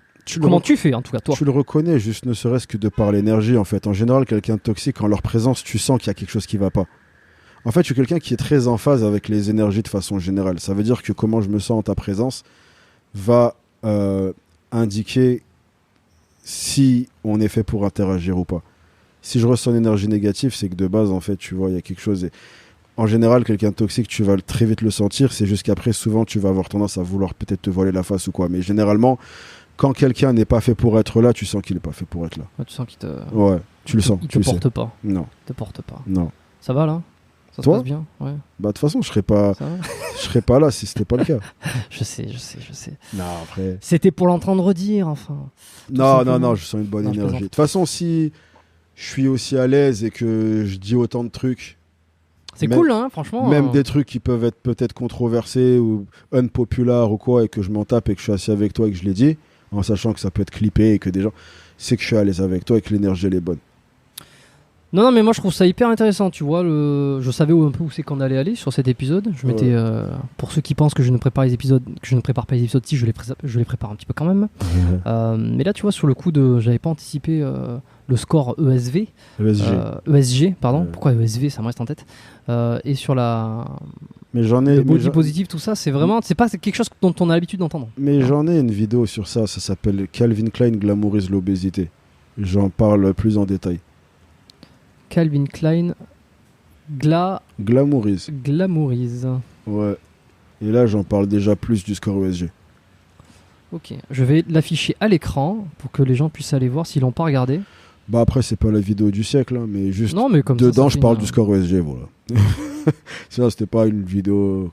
Je sais plus si elle était bien ou pas, je me rappelle plus là. Bon, écoute, en tout cas, ça a intéressé les gens. Ah, et t'avais pris un extrait de Joe Rogan, tiens, pour démarrer le... C'est possible. En vrai, c'est Ouais. vieux, ça, je crois, là, peut-être 6 mois, même plus. Ok, bon, ben non, c'est pas mal tout ça. Blessure, entraînement, on a fait le tour, hein, on a fait le tour de tout ça. Est-ce qu'il y a des choses que t'as envie de rajouter? Ah, je trouve que c'était pas mal. Ouais, Ouais, j'aime bien ce genre de podcast où je peux me laisser aller et juste Tranquille. déblatérer, tu vois. on discute. Je suis content d'avoir fait l'évolution du fitness aujourd'hui avec toi. Et, Ouais, et bah de ce qui écoute, c'est arrive, de ce cool. qui... Ça me permet, tu vois, je fais beaucoup moins de podcasts maintenant, mais les podcasts que je vais faire, c'est des podcasts comme ça, tu vois, où on a une discussion, à la limite, j'ai l'impression d'être tous les deux, tu vois, et juste ça part. C'est Oh, bah, y a personne. c'est les podcasts que je préfère. Là, c'est quand t'es pas en train de suranalyser, non, mais si je dis ça, comment ça va être perçu, non, tu sais. Et tu sais que ça c'est vraiment difficile parce que je suis très souvent dans cette réflexion-là. J'essaye, alors j'oublie au bout d'un moment, tu vois, au bout d'une heure de discussion ou quoi, j'oublie. Mais malgré tout, j'ai toujours cette petite voix à l'intérieur de me dire ok, si je vais là, je sais très bien que des gens vont penser ça. Et surtout, là, depuis ces derniers temps, où en fait, le podcast a pris quand même pas mal d'ampleur, ça a monté les écoutes. Je pourrais donner les chiffres après un peu, là. Je t'expliquerai comment ça s'est fait. Et donc, il y a de plus en plus de commentaires, des gens qui arrivent de n'importe où, de n'importe quoi. Et donc, j'ai toujours cette petite voix de me dire, tiens, je sais que là, on va m'attendre ici, je sais que là, on va pas m'attendre là. Là, on va me dire qu'il aurait fallu que je rebondisse, alors que j'ai pas rebondi.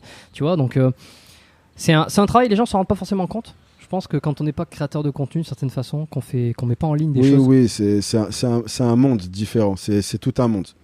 C'est un monde différent. Tu pénètres dans un monde que les gens autour de toi pourront pas comprendre. Ça veut dire que tu vas avoir des problématiques que les gens vont pas pouvoir s'identifier. C'est pour ça que généralement, même, je vais très rarement parler des problèmes que je rencontre en tant que youtubeur. Tout simplement parce que pour la plupart des gens, c'est juste un youtubeur qui se plaint de ses problèmes de youtubeur. Ouais. Et par exemple, tout simplement, tu vois, l'aspect santé mentale qui est super important quand tu es créateur de contenu. Enfin, les gens se rendent pas compte, mais tu as plein de gens qui ont une santé mentale qui aura des pâquerettes. Mais par rapport à quoi? À l'image qu'ils renvoient d'eux-mêmes? À tout, mais à tout. À la pression qu'ils exercent sur eux-mêmes pour produire du contenu? Ouais, par exemple, il y a un truc tout con que YouTube fait. Par exemple, pour les gens qui font pas des vidéos, vous allez peut-être apprendre un truc, mais quand tu fais une vidéo sur YouTube, en fait, ils te disent son classement sur les 10 dernières. Par exemple, si sur les 10 dernières vidéos, c'est la 3e qui fait le plus de vues, ils te disent 3 sur 10. Et quand tu vois 10 sur 10, tu vois, ça fait un petit truc. Et là, ils sont en train de voir pour l'enlever. Sauf que quand c'est numéro 1 et que ta vidéo ou ton podcast, peu importe, sort en numéro 1, t'as les paillettes et là, c'est dopamine assurée. Voilà. Et du coup, t'as plein de gens qui se mettent en pression parce qu'en fait, il y a tellement cette culture de l'instant, de finito, où tu vois, GOAT, soit t'es le GOAT, soit t'es finito. Et en fait, t'as plein de gens où ils vont faire une vidéo qui flop et ils vont pas la mettre en perspective en se disant, bon, j'ai une vidéo qui flop, ils vont se dire, ça y est, je suis finito. Tu vois, il y a plein de gens j'en connais beaucoup, qui vont faire une vidéo qui flop et qui vont se dire, putain, ça y est, je fais plus de vues. En mode, je fais plus de vues, quoi, parce que t'as fait une vidéo qui a raté, tu fais plus de vues. Mais voilà, et donc là, ça c'est un aspect. T'as un autre aspect où c'est, comme on a dit, les commentaires négatifs. Ça les affecte beaucoup.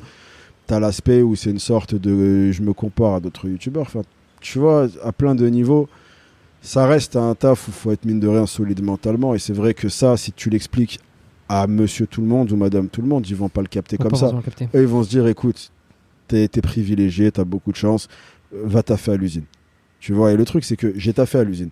Et c'est deux difficultés différentes.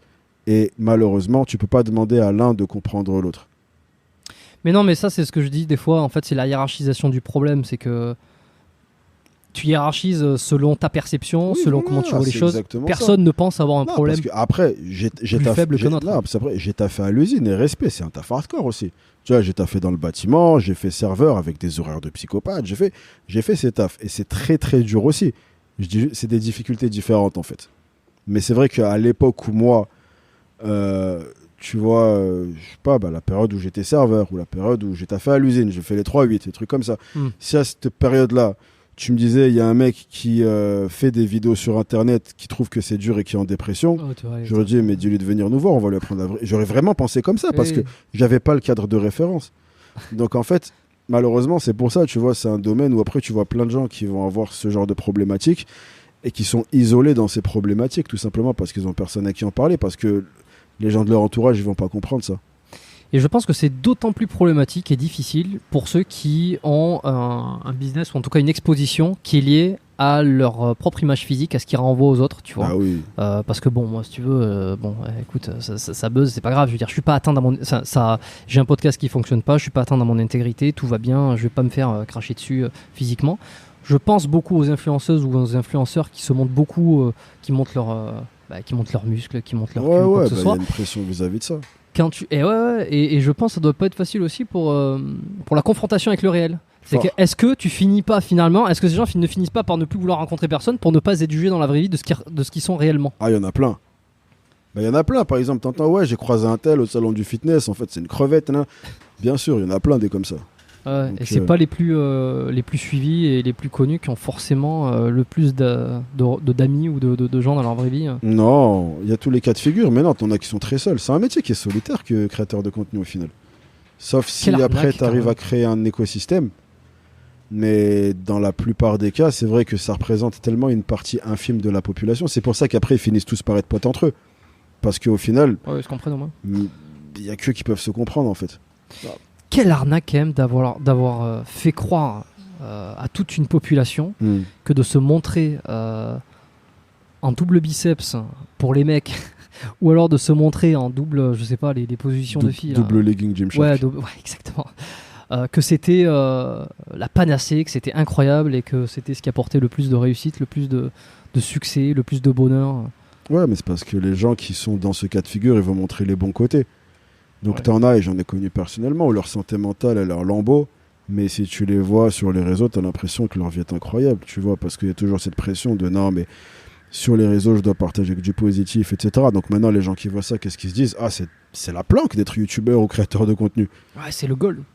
Et je dis pas que c'est un mauvais métier ou quoi que ce soit, sinon je le ferais pas.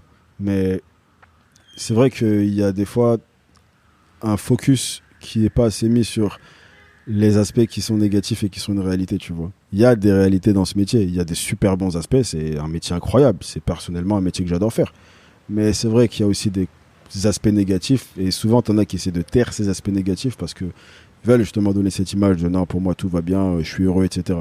Ce qui fait qu'aujourd'hui, selon les sondages, c'est youtubeur est le métier que les enfants en école primaire veulent le plus faire.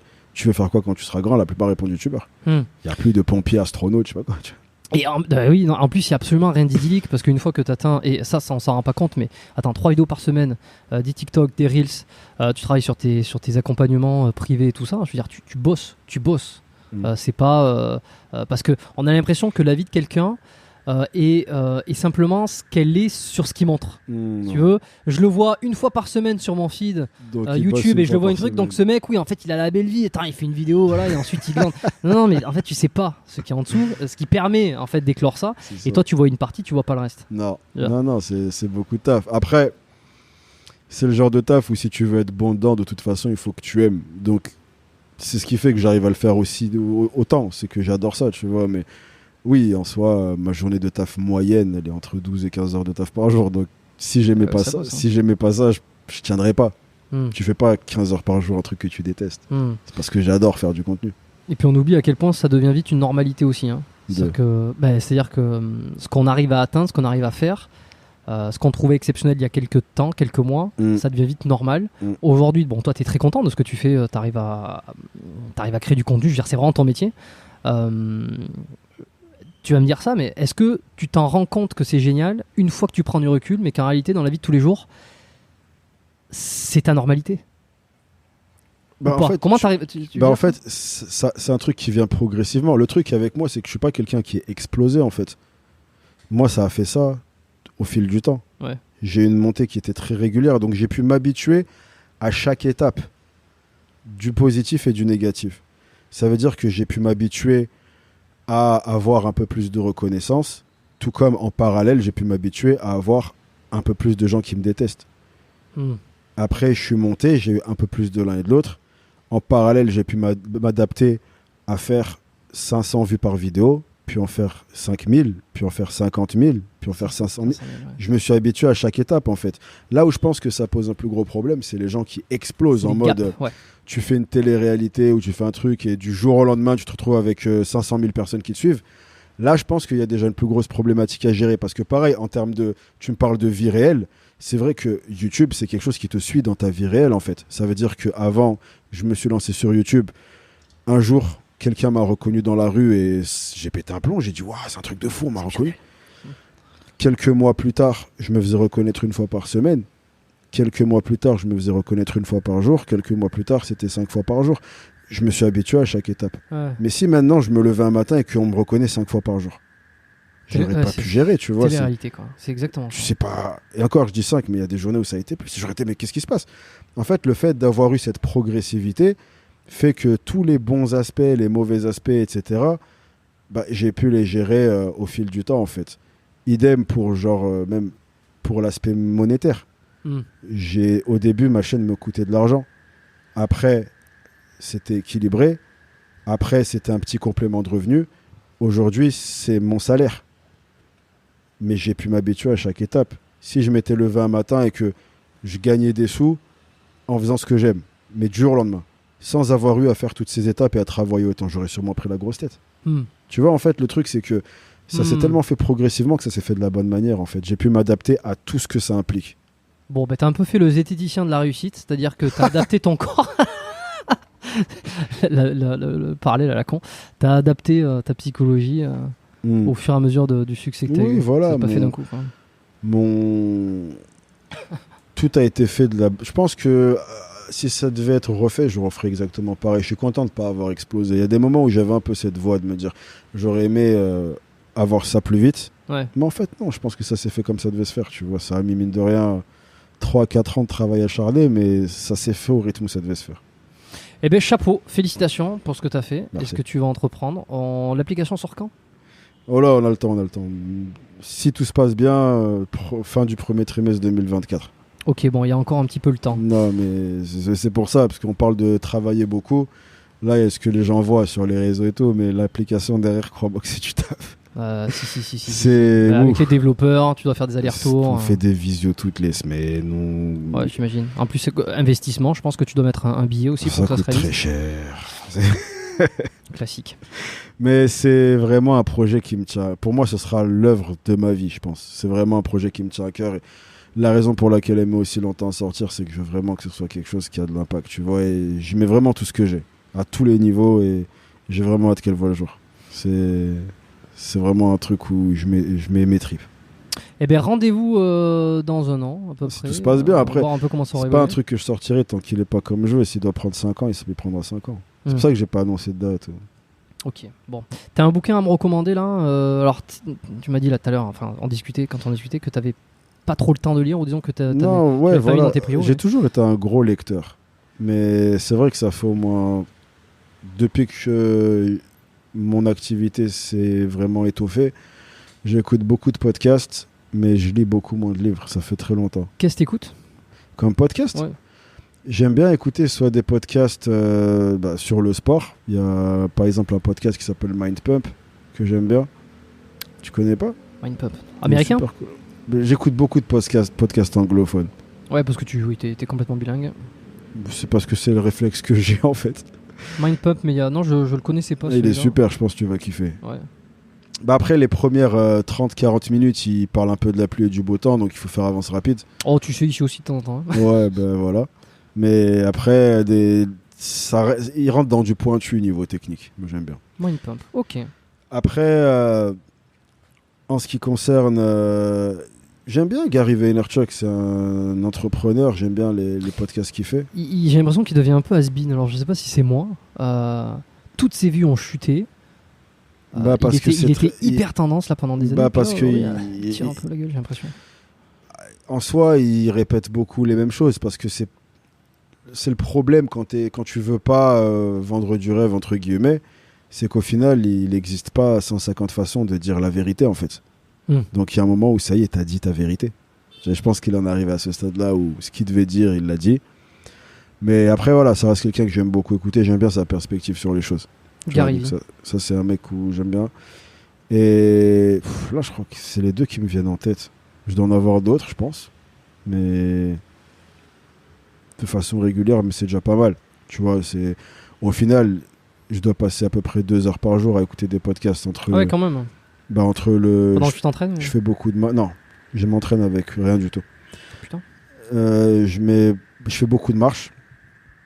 Le NEAT. Non, je marche. Non, mais pour augmenter ton NEAT. Mon NEAT. À la mode à un moment donné. Ouais, non, parce qu'après, pour moi, de la marche, c'est pas du NEAT. Si je fais consciencieusement le fait de marcher, NEAT, c'est quand tu vas faire ta vie de tous les jours. Donc là, non, c'est vraiment de la marche où je me dis, ok, je vais faire mes 10 000 pas, etc. Après, pendant le cardio ou pendant que je fais la vaisselle ou des trucs comme ça, en général, je vais écouter le podcast. Mais en termes de livres, je t'avoue que ça fait longtemps que j'ai pas lu. Hein. Ouais, c'est souvent les bouquins, c'est par période aussi. Hein. Tu sais, quand on a envie de s'y remettre, on fait une grosse pause. Non, c'est vraiment, en fait, j'ai très peu d'occasions dans ma journée où je peux être posé avec un livre. En fait, c'est tellement... C'est hyper dur. Mais moi, je suis d'accord. Et d'ailleurs, je me force à faire un truc, c'est que je me suis foutu ça dans la routine parce que quand je suis arrivé ici à Bali, là, pendant facile 2 mois, j'ai pas touché un bouquin. J'arrivais pas... trop de choses à gérer, trop de choses à faire, les prios. Et je me suis dit, tiens, à partir de maintenant, donc là, il y a quoi ? Il y a un mois de ça, c'est je lis 1/4 d'heure tous les matins. C'est-à-dire que dès que je me lève, c'est le premier truc que je fais. Et j'essaie de ne pas y déroger. C'est pas grand-chose, hein, mais ça te fait rentrer dans un momentum. Bon, voilà, c'est technique, mais celle-là est bien. Je le faisais avant de dormir. En fait, tu vois, j'ai pris l'habitude de pendant 1 heure avant de dormir, il n'y a plus d'écran. J'arrête le téléphone, j'arrête Netflix, j'arrête tout ça. T'arrives à gérer avec en plus avec tout ce que tu dois recevoir, ça doit être une tentation. Non, dès que je coupe. Je ferme la boutique. On se voit demain. Bien. Et en fait, c'était le moment que je choisissais pour lire. Mais en fait, là, depuis pas mal de temps, ce moment-là, je le consacre plus à écrire. Des vidéos ou non, même pas. Mes pensées. Je prends une feuille, un stylo et j'écris ce qui sort. Il y a un objectif, il y a une démarche d'introspection. Non, c'est juste pour extérioriser des... En fait, des fois, ça me fait même réaliser des trucs qui étaient dans ma tête que je m'étais pas verbalisé, en fait. Ça me permet d'avoir des pensées, ça me permet de les structurer, en fait. Je me dis, ah ok, j'avais pensé... Et ça peut être n'importe quoi. Je peux écrire un truc où je vais écrire ce que je me souviens du rêve que j'ai fait, ou je vais écrire un dialogue imaginaire que j'aurai avec quelqu'un qui m'inspire si je le rencontrais. Enfin, ça peut être n'importe quoi, en fait. Ok, c'est juste extériorise des idées que tu as à l'instant T. J'écris. En fait, j'ai une feuille devant moi et j'écris ce qui sort. Et c'est vraiment, il n'y a aucune direction, ça sort. C'est très décousu. Et voilà, ça sort. Mais ça me fait beaucoup de bien, je sais pas pourquoi. Eh ben écoute, ça te fait du bien, faut continuer. Ouais, de ouf. Eh ben parfait, j'ai pas de livre à recommander particulièrement, de trucs qui m'ont bouleversé moi, parce que souvent quand mes invités ils ont pas forcément de livre, j'en balance un. En ce moment je lis la biographie de Bec BD, ça me fait marrer. Confession d'un hétérosexuel légèrement dépassé. Okay. Voilà, qui m'avait été recommandé par ma maman en plus, c'est marrant. Ouais. On te suit en description, il y aura ton lien, même si les gens te connaissent absolument, ou peut-être qu'ils n'ont pas trop regardé tes vidéos, ils iront regarder, mais bon, la plupart doivent connaître, doivent savoir exactement qui t'es, ce que tu fay. Il y aura ton Insta. C'était un plaisir, merci Najib. Ce plaisir a été partagé. Voilà, tant mieux si tu as été à l'aise et qu'on s'est bien amusé. Si ça vous a plu, comme d'habitude, les notes sur Spotify, sur Apple Podcast. Allez-y, la bombarder de notes là, sur ce podcast. Il faut qu'il devienne absolument une référence dans le domaine du sport, du fitness, de la santé. Et au-delà de ça, parce que là, le podcast est déjà dans ces charts-là, parmi les tops. Donc ce qui serait bien, c'est d'aller chercher maintenant, de faire de ce podcast quelque chose de encore plus de référence en francophonie. Il y a énormément de podcasts qui existent. Voilà. Ceux qui fonctionnent le plus ne sont pas forcément des podcasts sport, fitness, comme le mien. Ouais, mais là c'est bien parce que toi c'est varié quand même. J'essaye de varier pour cette raison-là, déjà parce que bon, des fois c'est bien de parler d'autres choses et puis c'est cool de progresser, tu vois. Et puis de toute façon, tu fais ce qui te plaît. Si tu as envie de voir d'autres domaines et de te diversifier, c'est ce que tu as envie de faire en fait. Ouais. Si c'est naturel et que tu kiffes le faire, les gens ils vont le sentir, ils vont accrocher. Ouais, puis voilà, il y a des sacrés invités avec qui je suis en contact maintenant, tu vois, grâce au bouche à oreille. On me demande beaucoup, tiens, je vais répondre à ça là pour terminer. On me demande beaucoup, tiens, comment tu fais pour avoir, comment ça se fait que tu peux faire cet épisode avec lui.